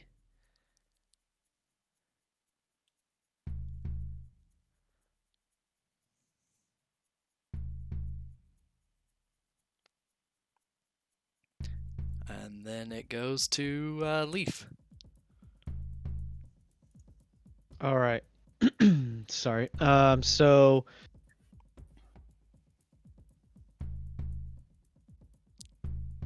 Leaf is going to. So it seems like everyone's on the wagons at this point, right? Yes. Is there anyone that still appears to need assistance? As far as you can see, everyone, all the Vistani are on wagons somewhere. All the Vistani. How about us? Uther's not in a wagon, and you're not in a wagon. But is Uther like at least coming along at this point? Finally, Yes, he's almost to Okay. a wagon. He bit a So wolf, then so he I'm- seems satisfied. all right, spectacular. He's Keep almost it back. considering jumping on a horse, but he's like, nah, get on the wagon. Yeah, I'm gonna. Be nice to the horses. Does it You're almost appear? 8 feet tall. Does it look like Uther's gonna try to get on this wagon? Wait, what's I mean, up? he's sort of right in front of me, right? Yes. Like Yeah. this is Uther, right? Yes. Yep, that's Uther. So and okay. Does it look like it? I mean, he's a big boy. Does it look like we would overburden the wagon if we both get on there? 'Cause, I it'll mean, be I'm not. Either way's fine. I'm not a tiny. I'm fairly guy. confident that that's where like 8 Vistani went to. There's 5 a wagon Vistani of in holding. there's like 6 Vistani shoved in that wagon right now. It's the wagon of holding. You're on I'm glad you're right. exponential. The wagon of holding. Yes. So I mean, cause like the I spacing, could reach okay, the spacing or the sizing is a little weird. So 4 people live in each of these wagons, so they're bigger than they seem. Yeah. Think of them as Bigger like on the Um, inside. think of them like double deckers, or maybe they're no, that's it. Uther's got it. It's now canon. Vistani wagons are bigger on the inside. They're There hard we go. guys. So Leaf is going to grab can- hold of the side of the. What's that?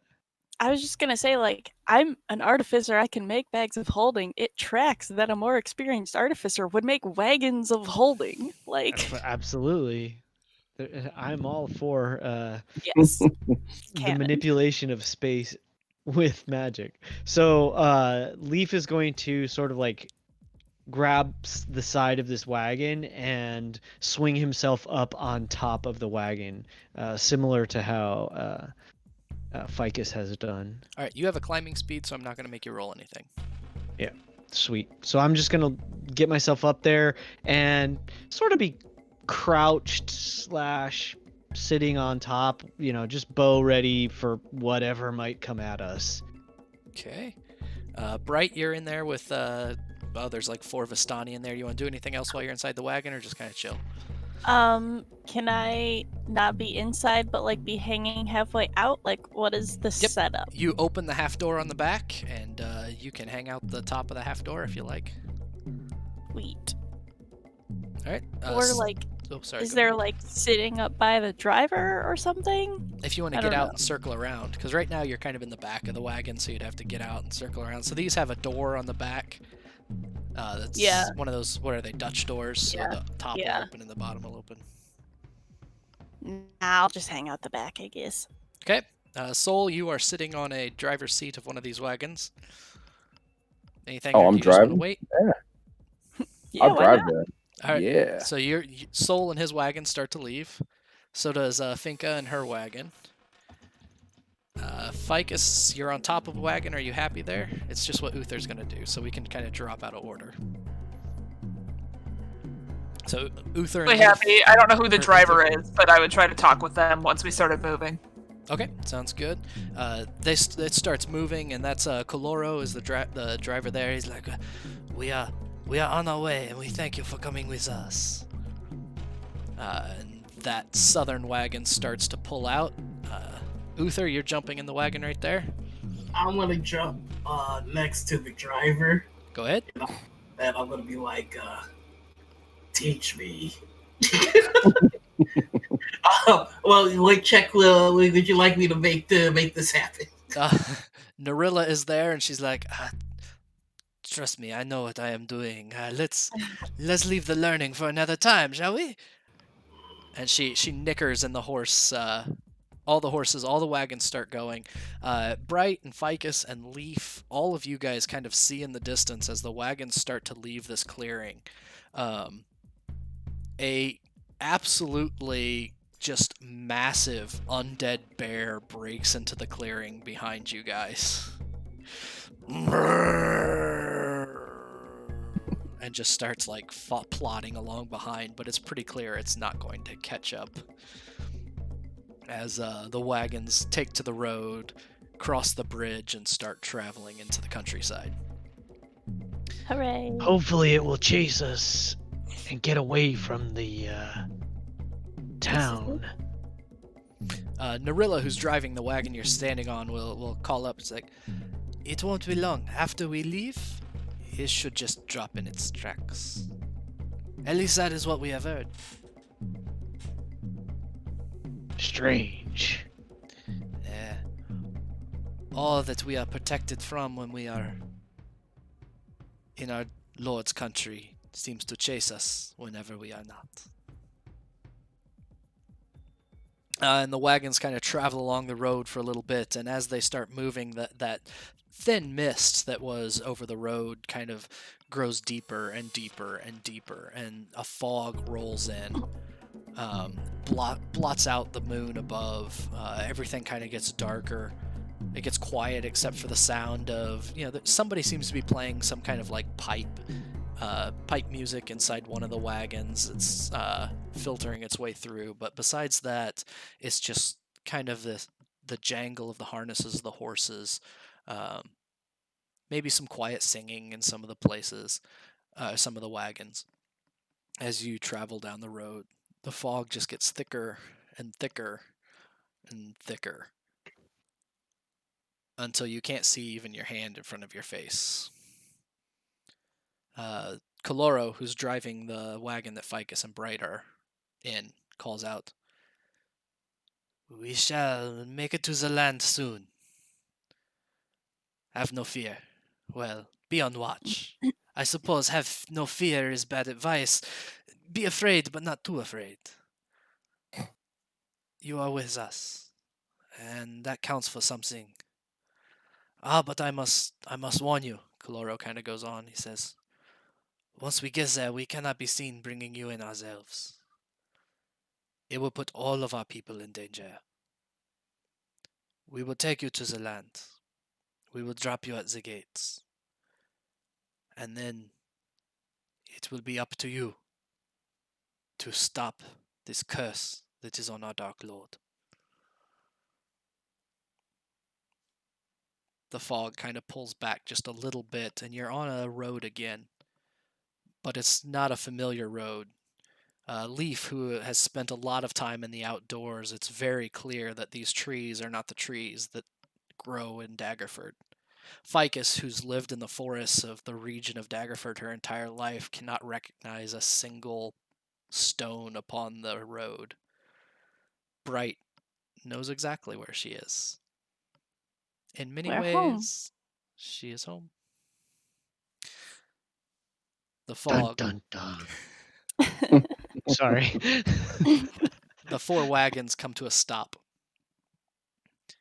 And Stanimir gets out and says, "I thank you for volunteering to do this. It is, how you say, a difficult task you face. There's not much more we can give you now. We have brought you to the land. We have brought you to his land. There are many Vistani here. Some will help. Some will help him. It is our caravan who, well, we would like to see the land free. Others not so much. Do not trust everyone you meet, but do not distrust everyone either. Know that the Dark Lord here sees all, knows all, is all. And breaking his curse will be no small task. Are you prepared for such a challenge?" Ficus, with some food in her mouth, goes, "Yeah, where do we go first?" She's just kind of like kicking her feet on the top of the wagon that she's sitting on right now. Just kind of like, I signed up to go to this party, and now I'm here.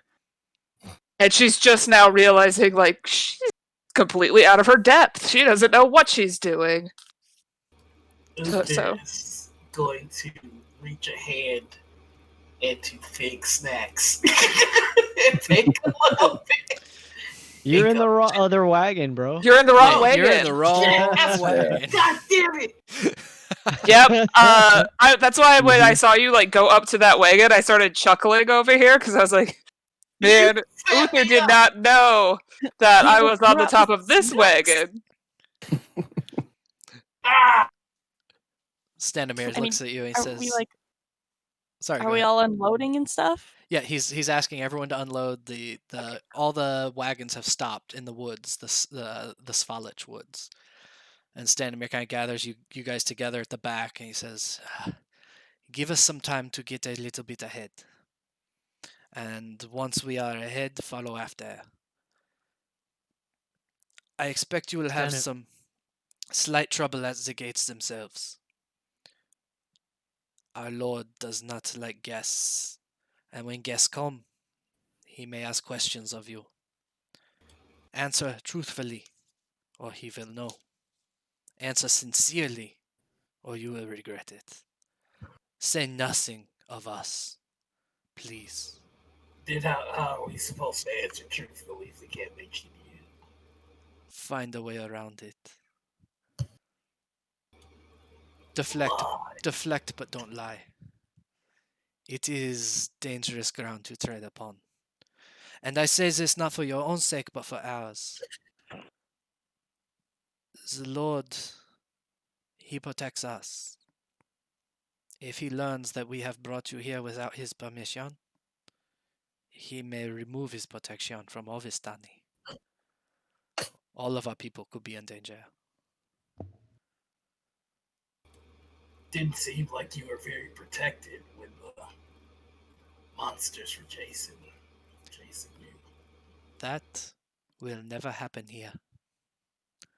It is only when we are away as that happens. We think... No more dead cows? Not for us. I make no promises of what you may run into, though. How will we know this dark lord? Does he have a name? I dare not speak it aloud, especially now that we are in his land. I dare not call attention to him. Although she only resembles one that we know. There is one with you who may know more. Everyone looks at Bright. I look at the ground. But please, nothing now. Wait an hour here. And then follow. Yes? You have my word. Through the forest, this road will continue. You'll reach a gate. Go through the gate and follow the road. It will take you to the village of Barovia. That is as good of a place to start as anywhere. I believe that's all I can give you. We shall go. We wish you blessings as a Vistani. Find us at the Zerpool when you get the chance. Mazai, The what? the Zerpool? Do I know where that is? You do. Sweet. Lit. Stanimir, Yes, If- child. your friend is not using some things from their family caravan. Do you think I could perhaps borrow them? I could never give away the belongings of one who has journeyed on. It's not mine to give. So no, I'm sorry, we must keep that for her when she returns. If she returns, we do not know. The dead have interesting ways of acting in Barovia. Sometimes they stay dead a long time. Sometimes not so much. We must keep our things here, in case the not so much happens. Okay, Niffer just really wanted to get my level 3 stuff ahead of time. He will not give I it wanted away. to pick up my little robot tinkering supplies so I could have him by the time I reach level 3. You will have to find your supplies another place. Fine. Thank you. We shall leave. And there's this kind of silence for a moment as the caravan moves on. And just a sense of unease as you sit in a forest full of fog, with trees surrounding you, with naked branches and gnarled trunks. Wolf howls in the distance, bat wings flying through the air. Don't get ideas with her. You are in the middle of the Svalich woods. The mist is thick to the east. Has a greenish hue to it in that direction. To the west... I suggest we all stay very close to one another. Do not wander off. To the north, Why do I south, feel and like west. everyone's looking at me?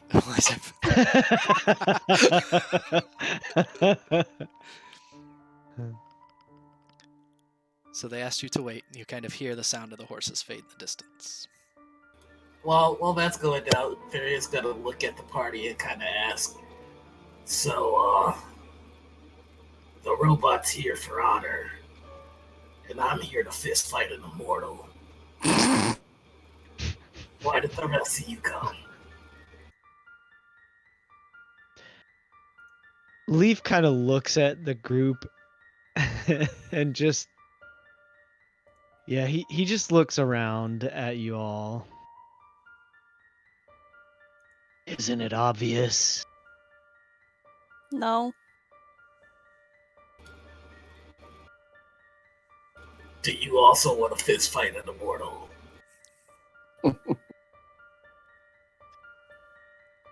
I think what our friends here is trying to say, are we all in this together? Because once we go in there, I don't think there's any turning back. You all And I look seem at like the type that that need a little looking after.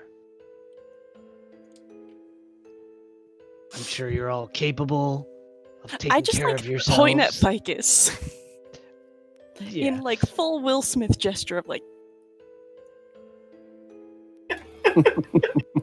But I twirling a found that- dagger in my hands, just Right. listening to him say that, like, I'm in need of help and assistance. No, that's not what he said. He said you all need a bit of looking after, and then he keeps it. Then he continues and says, I found that it's easy for someone to get behind you in a fight and things can go the wrong way quickly. Whereas if you're with people you can trust that are watching your back, you tend to be more likely to survive. At least that's what I found. You all seem capable, and you all seem determined. I figured you could use someone to watch your backs. That's what I intend to do. If your mission, he's looking at Solaire now, he says, if your mission is to right a wrong or stamp out the darkness or whatever you think you're doing, or if it's to punch a bad guy in the face. There's no such thing as someone that is immune to death. I intend to test that theory with my fist. Yeah, I'm inclined to agree with you.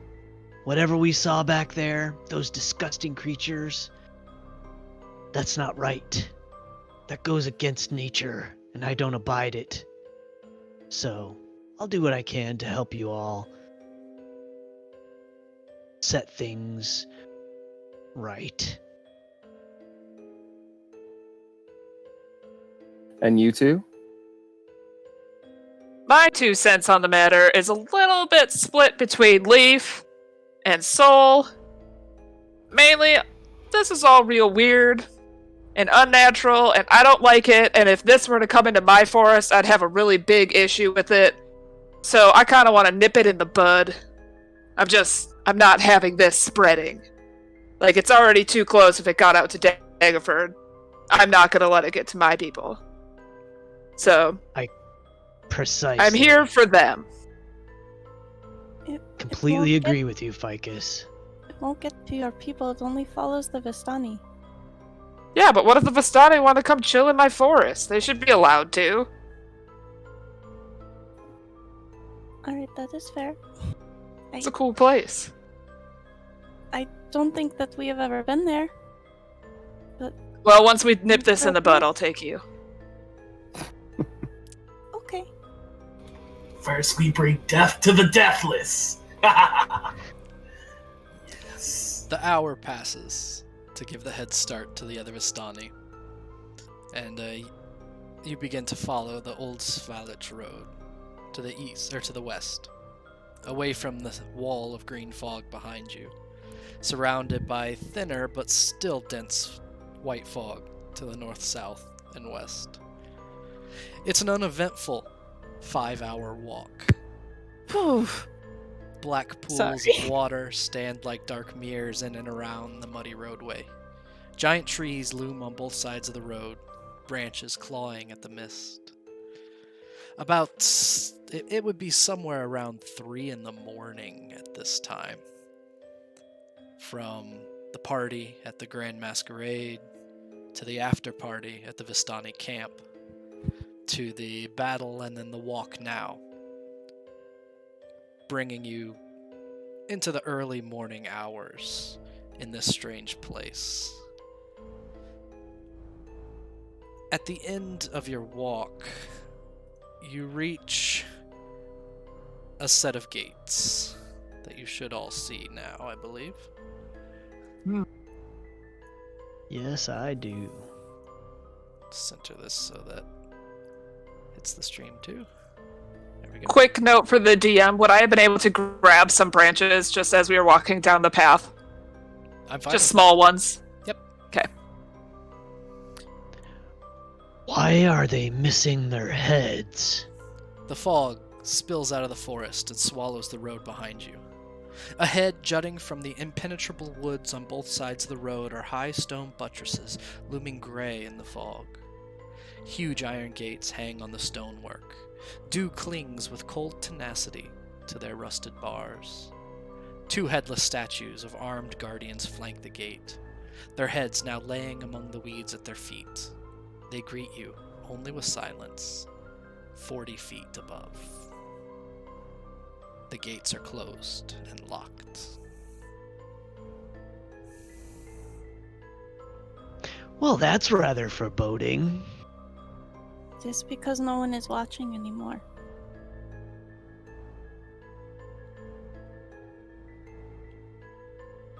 Do we We see want a way to, in? try to get in right now, before, Oh, for God's sakes. the sun would actually come up.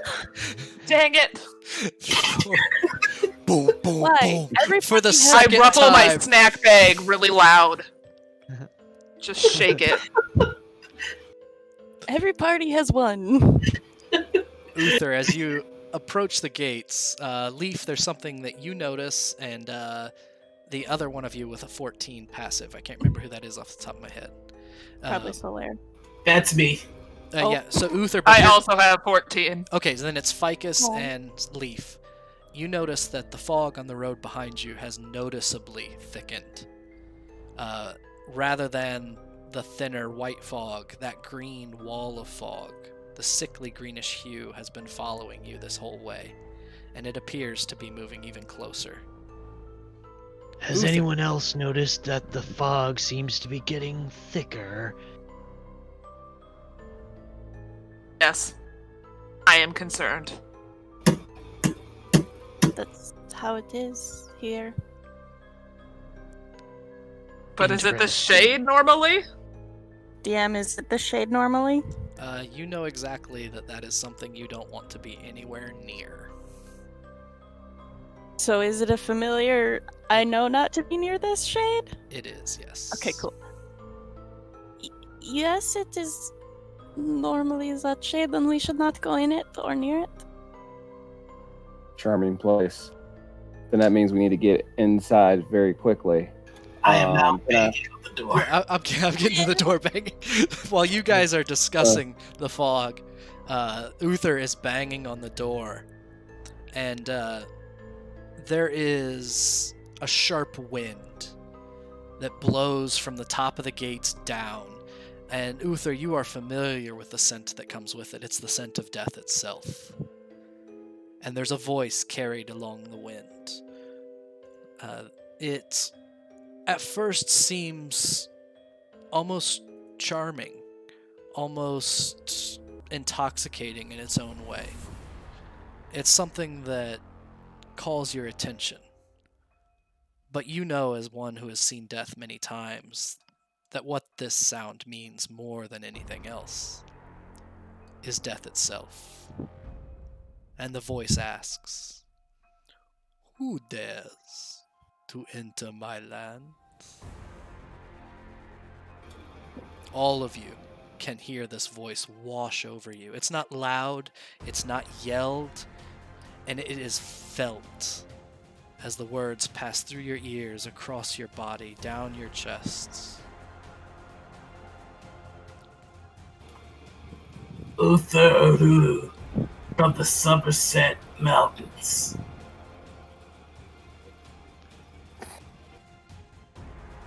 Just a leaf in the sunlight of summer.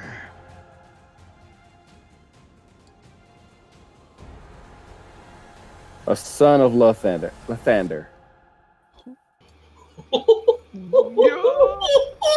Yep. I don't care. You guys don't hide it. Come on. Like my first day. I love it. I just kind of like, is Ficus going to say anything? I'm going to look at her first, and then I'm going to talk. Ficus Fig proudly proclaims who she is. And then, like, after she heard Uther give, like, his, like, other words of introduction announcing where he was from, she's like, from the forest. Technically not wrong. Figure shape Yeah. your shit and I love it. Please. I just kind of like look up and just like address the gates. And just like, please, my lord, I am Bright. I am a child of the Vistani and I was separated from my family. I wish only to see them again. Please allow my friends to take me home. Bright, only you can hear the response. The rest of you cannot. Bright Zelmius is dead. The voice returns for everyone. What gifts can you offer me?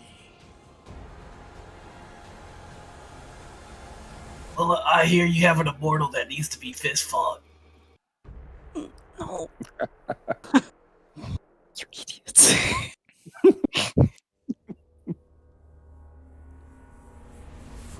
I know what I have on my person. Oh god. We're so screwed. That nine We're intelligence so coming in screwed. hot. I love y'all. I literally think he was in a competition with Soul to say the most ridiculous thing. We are going to get murdered in front of the gates because of you two Right? not talking it out. Does Leaf see a rope on anyone else's gear? Does anyone else have rope on their I do. pack or what have? I do. So he's going to, like, without words, he's just gonna Don't kind of walk climb up. the wall. He pulls the rope off his Don't. pack and is indicating that he would like, because Uther is over by the gate, so he would go over to Ficus and like indicate he would like your length of rope as well. Don't. I get it back. And so Of course. Just passes. the voice rope. washes over you. And We offer you a story of of great heroes and of good friends and family and love. So interrupts. There is I offer you a the chill that follows. What do we normally say to get in the gates? Nothing. You've never been asked these questions, Bright. Dang it. I bring this, and I walk forward and like put myself between Uther and the door, and I set a candle down on the ground, and then I light it with my little flint and steel that I have with me, and then I just smile at the door and hope that they think it's rad. And while Ficus is doing that, Leaf is combining the two lengths of rope. Like To make tying a one end to giant the length other. DM, give just to to the be god. honest, we can see what you're doing on the compendium right now. Yeah, that's fine. Okay, I'm cool. not looking at it, so. I I'm can't just actually I'm open my worried character about sheet what the Leaf door. might be doing here soon, so I have to be prepared for whatever he might be doing.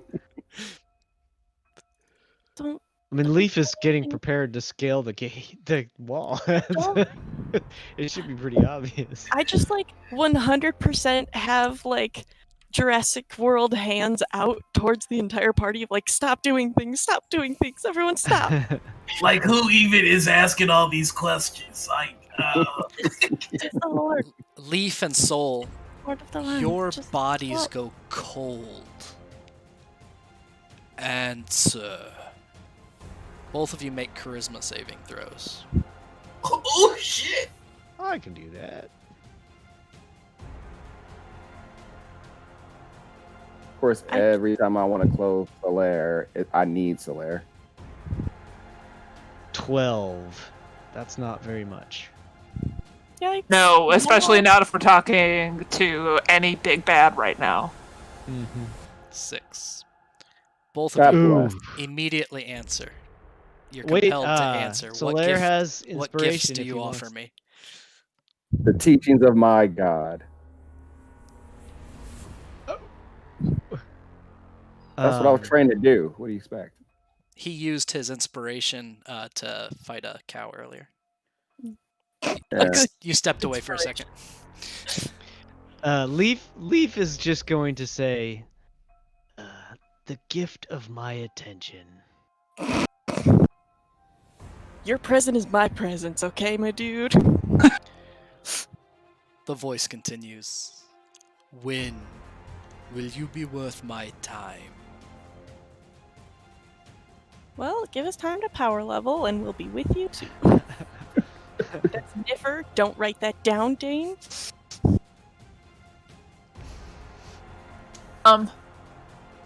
Ficus, upon hearing, like, when will you be worth my time, she's just gonna, like, look really angrily at the door, and this is the first time she's been, like, really mad. I'm worth your time right now! Open this up! And she's gonna kick it. Okay. Nice. I mean, I agree. You just point me to the immortal and we can fist fight like right now. Oh, Lord. Wait, are So- you the immortal? Now he Right. thinks to ask that question. Now. Ficus just looks up at Uther. Are you fucking kidding? What is his wisdom modify? His wisdom is pretty high. His intelligence. That's when we start having problems. Y'all. What's happening with the fog? The gonna green die to a fog door. is getting closer. We are going to die to a door. Yeah, so It's probably we'll make this a little bit more tangible in order to TPK. it's 30 feet away. so You're Leaf is probably going to 10 feet from the attempt this. gates. Yeah, Leaf is going to attempt to climb one of these statues or the wall or something. Please stop. Makeshift grappling hook. Leaf Nice. doesn't know anything from this. some weird voices in his head. All right. What's your climbing speed? Oh, it's same It's as the same walking, as your right? 30? walking. Is it Yeah. 30? So 10, Yeah. 20 feet up. Should be. 40. And are you using both actions to climb? I would because I, in fact, I'd probably use my feline Does agility as Bright well. see this? Because Bright would immediately See, yell stop. Yeah, well, the wall's like between 40 and 60 feet tall, so yeah, I could get up there in one round. Okay, so Bright, as you start climbing the wall, Bright yells stop. If you need to stop, come down. I look back at her. Please. We need to get inside. I thought you said we needed to avoid this fog. The gate is locked. Climbing this is the over easiest the wall way will in. not. Opening Climbing it? over the wall will not happen.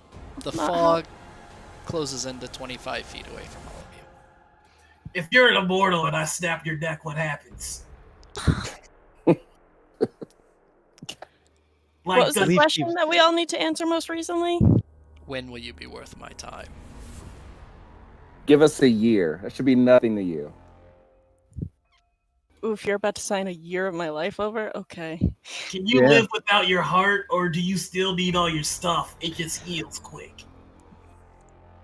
So, Leaf, lord, did you we will keep Also climbing? worthy right now. Uther is Yeah. ready to go right now. We would like to come inside. I'm ready to go right now. See? I told you. My lord, we will be worth your time when you see our value. Now please let us in. If I cut your head off, is the head alive or the body? Stop it! And I just go and kick Uther in the shin. I guess at this point, Leaf is sort of like feels like he's talking to himself in a sense. So he says half to himself, but partly out loud, like kind of like mumbling, like it's like I endeavor to be worthy every day. And he as soon as he looked back at Bright and she just said that, he turned back and kept climbing. So, once you get your first 30 feet up, you need to Mhm. make a wisdom saving throw. You look Sure. up and there's a dark figure standing at the top of the wall. As soon as you look, you notice no details other than the eyes. The rest of you don't see this. 16. It is the most beautiful creature you've ever seen. Although you can't see any detail, your mind has pieced together something glorious, someone majestic and powerful.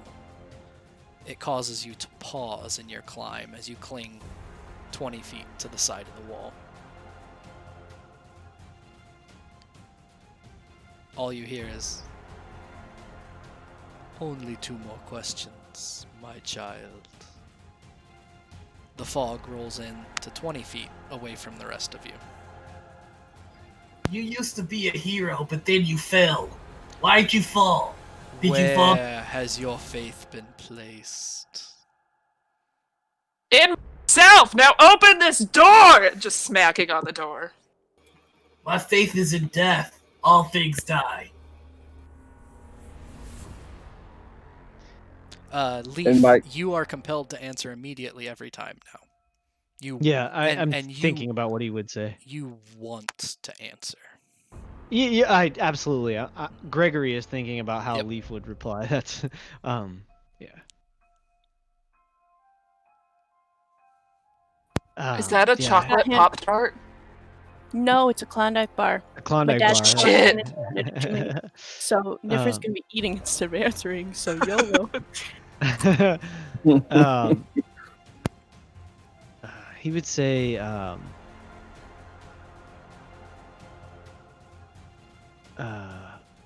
While he I wanna, figures that yeah, go out, ahead. I'm just Somebody gonna else has an shout idea. Lathander because duh.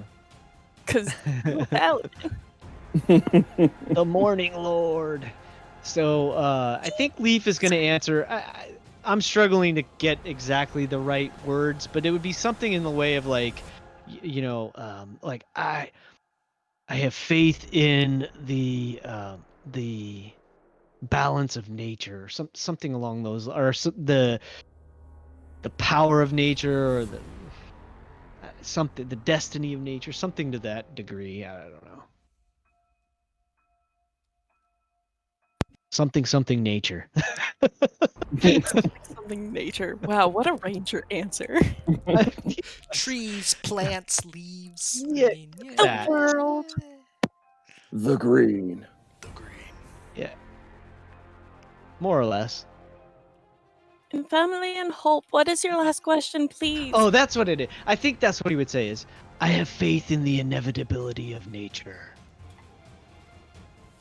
Yeah, Death, I said that. The green cloud moves within 10 feet of you. It's 20 feet from the gate itself. How do you expect to die? Boredom. Well, It's not bright.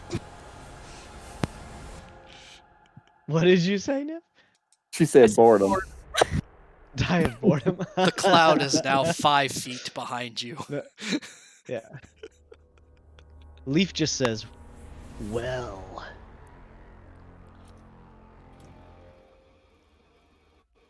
I expect to die to save a life. Not by I could tell you that. Now let me in. I expect to die on my feet, bringing death to someone who deserves it.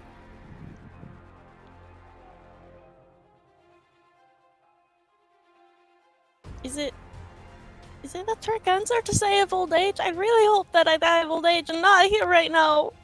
Please, my lord. The gates creak and open. Does Leaf fall? Leaf, you don't fall. No, he's clinging to the side of the wall. Is the image or the figure still up above me? It has left. So The yeah, doors so are Leaf kind of open. like shakes his head, kind of like, yeah, literally like looks around and like sniffs the air to see if there was actually something up there, or if it was just like a figment of his imagination or what. And then hearing that the gates open, he would climb back down, undo the ropes, and hand half of it back to Fig after he coils it.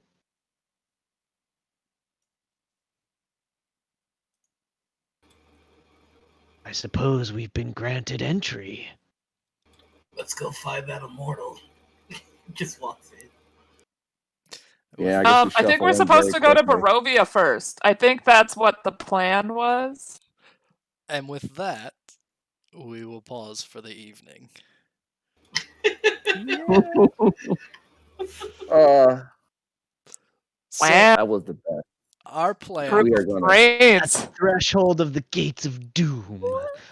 We're gonna do so well. Hooray! We are so screwed. You guys! You know, we have. I love I you was all. thinking. I know it's not intended, but when I was reading the name, I thought. So we have bright, right?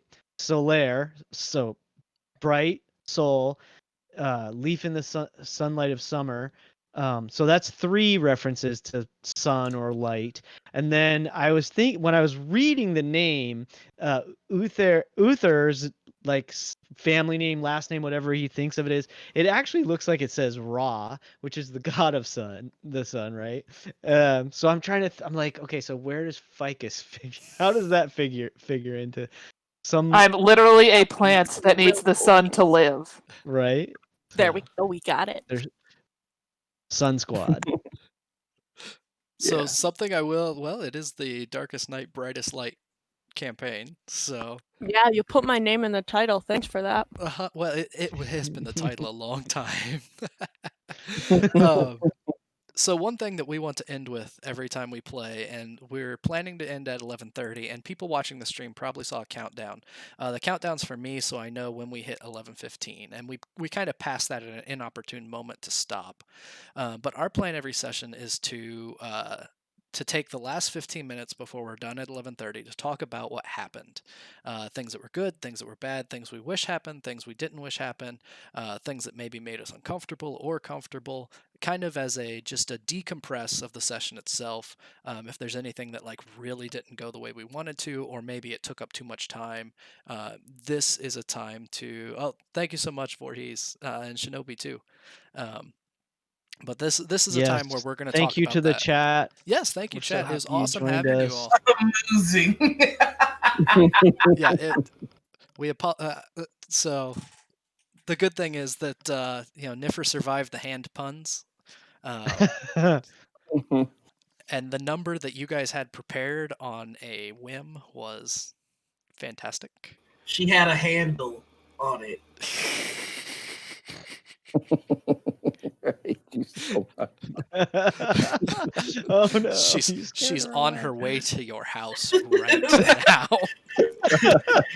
Oh, sorry, my doorbell just went off. What's going on? She's coming. She's coming for you now, Noir. So for our last 5 minutes, are there any comments, questions, concerns, conundrums, qualms, or quandaries related to tonight's festivities?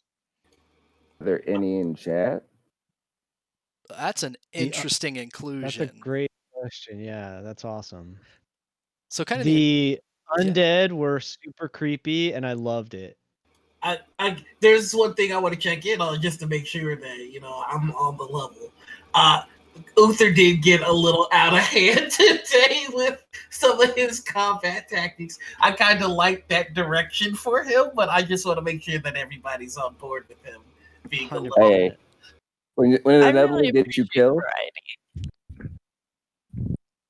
Okay, cool. Because windmilling a cow into a blade to cut it in half. I wanted to make sure, Hey, I'm AWE shit. Oh yeah. I would have made you take a strength check. Yeah. I mean, the whole deal is that he's just insecure about being in a party with a fucking machine man. No, and I can't wait for that character development. That's gonna be so cute. Honestly, just the little bit it has so far has been really cool development. The interaction and the constant questions, and actually, Noir, I think it is really awesome that there was that intentional one-upsmanship that you went into almost immediately in that fight. To the point where, I mean, even Robotic was doing the fight differently because of what was going on. Dude, a holy man robot killer is the most badass thing in the fucking world. So Uther's just I thought I was gonna be the badass. I can still be the badass. Look at me. You jumped off a caravan to driving axe chop a rabbit. Yeah. No, see, if you really put in perspective what happened there, it was some super compensation, overcompensation. It really was. Definitely. I don't know. I really appreciate the vast difference of personalities in this group, because I think it is much more realistic than oh yeah, we're all good-hearted people that go off to whatever. It's sometimes you just accidentally fall in adventure. And it's good. To answer you, Voorhees, Solaire is not Iron Man. He is a warforged that was specially commissioned by the Church of Lathander in order to fight undead, and a rather insecure priest introduced him to the Duchess just in the middle of a big annual party.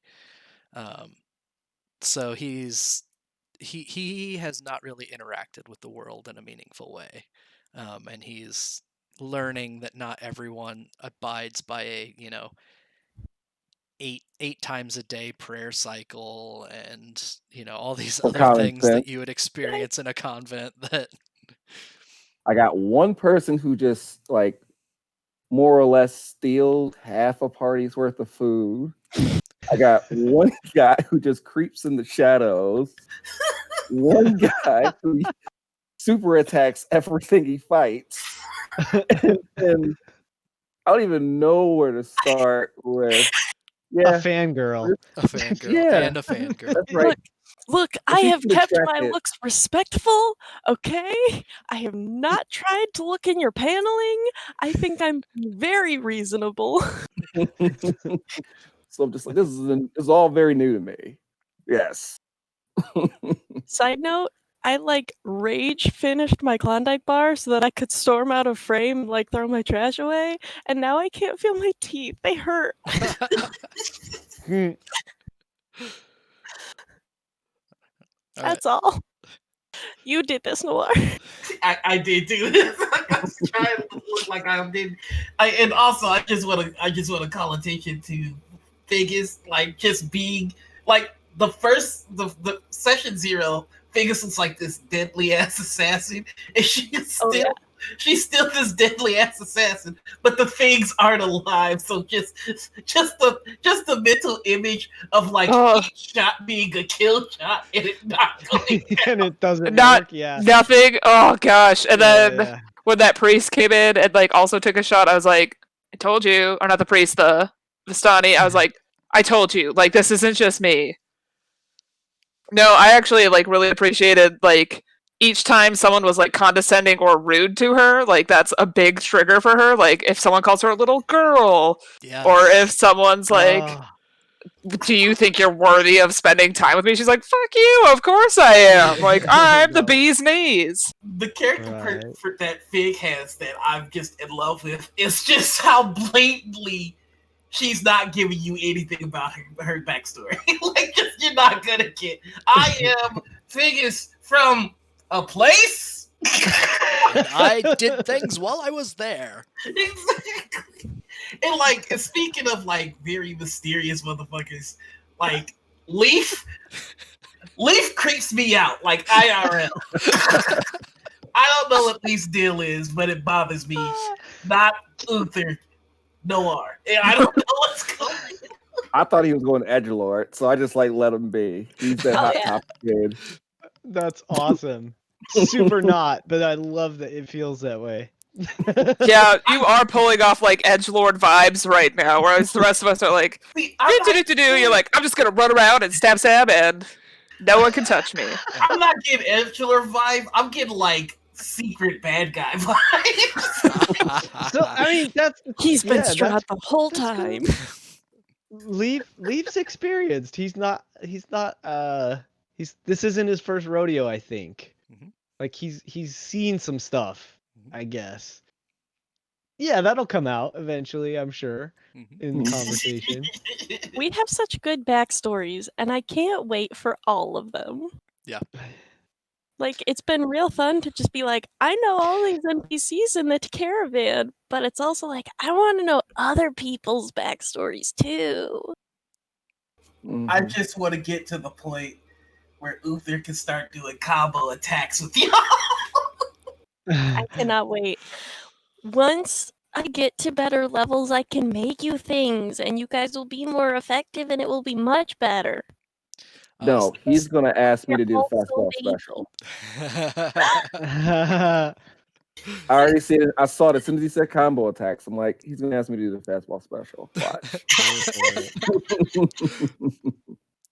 So one of us is getting thrown, goddammit. Better be me with my knives. Yeah, that's what I was saying. It's gonna be who can throw ficus more effectively. Okay, but I can't wait for the growth that's gonna happen of you guys competing to throw her, and then once you both just completely basket toss her together, and it's gonna be so perfect, and you're suddenly just gonna be best friends. It's gonna be so good. Bonding over halfling tossing, just like the old days. Yeah, it's like the old days. I mean, that's what we did in my campaign, except it was halfling bowling because she was so rotund that they just rolled her down hills and stuff. Her roll speed was faster than her walking speed. Yeah. That's such a good Yo Mama joke. Yeah, there was a lot of those in my last campaign. That is a perfect Your Mama joke. Oh, hey, so it's after 11:30, and I'm not hard cutting us off because everyone's pretty into it. But that is our official hard cutoff. But there are two important things that I want to point out, so I'll break in for those. First, next time we play, which is 2 weeks from now, for those in the chat, thanks for still hanging out. Yes, I know there'll be a fastball special. You just have you watch and you will see that fastball special. It will happen.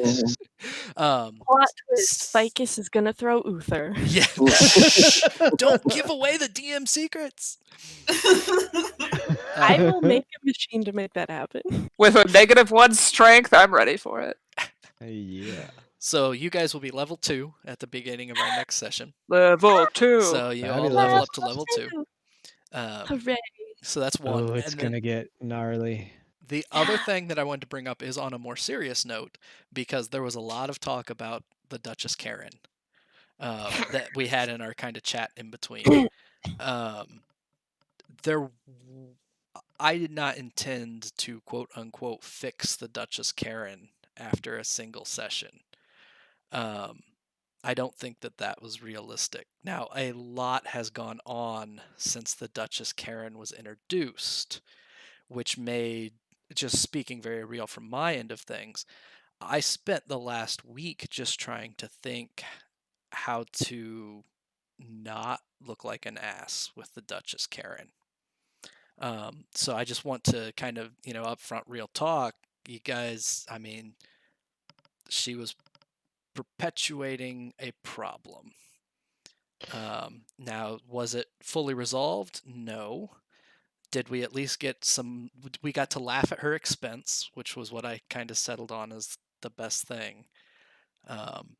Any comments on the Duchess Marwyn and how some things played out, with kind of including Hanette on what the little bit of light she's hoping to shine in the guild council? Any comments at all that you guys want to make? I still like this. The story is still going on, involving those characters. I don't think that we left it in such a way where it's just like, and that's that. Like, I feel like at some point, like, that storyline, it's diminished, but it's not resolved. It's not over. I feel like, personally, I mean, if this is a little selfish, and I talk a lot, I'm apologizing for that off the rip, but I love this group. I think we have great chemistry, and I would love to see this go on well past Strahd. So I feel like that is a great beat for when we all unify and take out Strahd. Spoilers, but when we all unify and take out Strahd, when we become that light that the campaign is promised, I feel like that is the time when you start to fight systematic issues. Like, as we are now, we're too disjointed, we're too rough to have that conflict. Like, as our heroes, that's something that has to happen once we become that force. Like, That's awesome. Mhm. That's so, amazing. yeah, that's. I'm okay with, like, I think, some people are asshats. That's just the way things are. And, like, I'm okay with an NPC that I don't like. That they are. It stinks for you, Dane, to have to kind of portray that. I know that's challenging, but at the same time, I think it's important. It gives us someone to kind of like, she's not a good person. Maybe we can do something about that, maybe not, but she's not a good person. And we're not going to let ourselves be like that. Yeah, and I think, like, it adds the realism of the game to have, like, the world is not a binary of you have arch villains and you have mega heroes. Like, there are bystanders, there are enablers, there are, like, people who are just doing what they have to because other people say they have to. So it's like, it adds to the realism of the game and to the tone of, like, look, we are in a place where there are those issues, and we get to figure out how we react to them, and that's okay. I And really like. Oh, sorry. Go ahead, Rob. I was going to simply say that if every villain was Mahaha, it'd be a pretty boring campaign. So, we may not go to swords with her, but undercut her in some other way would be just as fun. So, It feels. Yeah, we did get to variety. laugh at her son. Variety in the bad guys, or even like I say, Yeah. you turn her son against her, or embarrass her even more. Yeah, Those will all be fun ways. that's exactly how I was kind of feeling on that. Like right now, we don't have the tools to defeat this villain the way they need to be defeated. That's awesome. I love Cool. that you guys are thinking that way. I would like to say that I really, really appreciate how you're using the music, the like the audio track to sort of establish the mood and the tone. That is super helpful for me. I'm very grateful. I have feelings. Roll20 broke, so I didn't get to hear the music, and I didn't get to use the token, so I was really frustrated about that. We were all having a great time, Nif. There might be a simple solution for that, because I was having that problem actually, Dane knows this. I was having that problem for weeks, and I finally sorted it out so that now Roll20 works just fine again. Well, it's loading. It wasn't at first. It was the none of us had the I was having the vision same stuff. problem. No, mine was doing the same thing. So if you want to end the stream and we can do a quick tech talk and maybe figure that out, because I have an idea what might be doing that. Awesome. Well, those. I mean, here's the thing. Probably the internet usage in my house, but who knows? Maybe.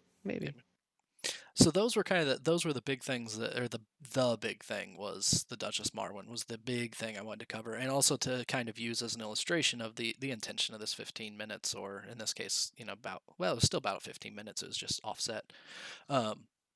It is the safety check. Well, I joked about it in the puns. Yeah. Hey, thanks. But that felt good. But no, there is a reality of just asking, and even if it's half joking asking, I mean, you guys shouldn't have to feel like you have to laugh off things that are really bothering you, and I don't want you to feel like you have to laugh off things that are really bothering you. But at the same time, I don't want everybody to be just tiptoeing around as though we can't have any fun at all. The actual visual stream, I'm using OBS, and I have it on. I have two monitors, and I have my notes for the campaign on 1/4 of one monitor. Half of one monitor is our video feeds. All of one monitor is devoted to Roll20, and then I have OBS's video open in the other quarter of a monitor so that I can look like I'm looking at everyone when I talk. Nice. So, question from chat about what we're using for the actual video stream. I want to throw in, if it's all right, that I really appreciate the sort of friendly headbutting happening between Solaire and Uther, because it feels super authentic, I know people that are sort of do that with each other and could be like best friends or like lifetime friends or whatever, but there's always that sort of that back and forth of call it teasing each other or whatever you want to say, but it's it would be super fun for me if that kind of that question, that ongoing constant questioning of Solaire, as long as Rob can put up with it, so to speak. Man, that's just super fun so far. No. Rob, how are you handling it? And it's kind of cool too, because it almost has this dual purpose of there are certain questions that might come up that might actually give us some insight into who is Solaire. What's he about? What's he, what's he made of? What does he care about and all that? Eventually, because the questions might get a little deeper or a little more obscure or whatever. So eventually I might answer that as well. See, there's a lot of things there. Eventually he might answer. Eventually, Noir as a player is going to start not being able to think of the obvious questions to ask, and so he's stuck asking more obscure questions, which end up being a road to Yeah. Yeah. Solaire, who is Solaire? Yeah. I said from game 0 that I was good with the whole thing because, firstly, he wouldn't impact as well if there wasn't someone to bounce off of. Yep. Because Yeah. he did a jumping from the top rope act and no one reacted. No one reacted. That's a problem. So I actually looked up. I was like, what's the perfect word for incredulous? I Googled incredulous before I said it because I needed the word to convey how I was feeling about watching, because I knew he was doing it to try to one up me or whatever. But I'm like, it's a raccoon.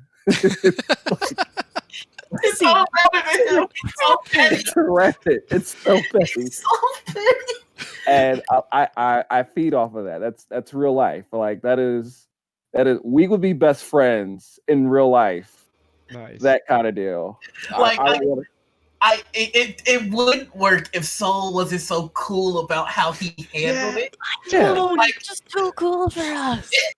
If he got mad, it would work. If he answered each question, it would work. It's perfect.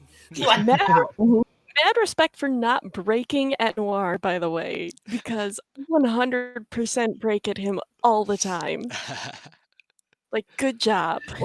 I'm trying to play Uther as like this big dumb guy that's mad that he's dumb, so he's always asking questions and trying to learn shit. Nice. Here's the thing. I can't wait until you address those questions to Bright, because Bright's just gonna sit you down, and it's gonna be so good. It's gonna be so nice. I can My also little 19 intelligence is gonna have so much fun with you, Oh, my 9 intelligence is gonna learn a lot. honey. I want to toss in here.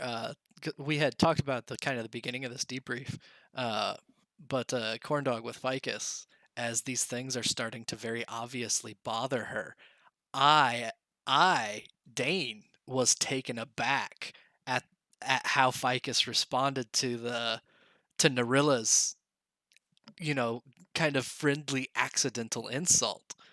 And I thought that was Imagine just, being 2'11" your whole life and people constantly thinking you're a little kid. yeah, and like there was, I knew that it came across so perfectly on your end because Dane went, oh shit, I mean, like, so it was this. I didn't know what to do, how to say it, how to fix it, but I wanted to right away, and it was really funny for even thinking of the NPC Narilla, who kind of stepped in it and didn't realize it, who is an incredibly kind person and a very open person, trying to think right away. Oh, what would Narilla say? It's like, I'm sorry, let's make amends. Let me do your hair. I don't. It was the first thing I thought. I don't know why, but Oh yeah, that's right. Her Because hair is you braided right my now. hair.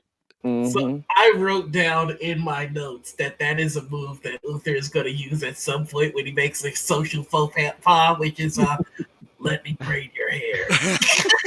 Yeah. Amazing. That'll be awesome. Teach you that. I just Because thought- Bright has such nice braids, she can totally teach. I got a thought you didn't slumber read our character party. sheets. That's what I thought happened. Like you thought what? somebody didn't read. I thought you didn't read our character sheets. That's why you made that mistake or something.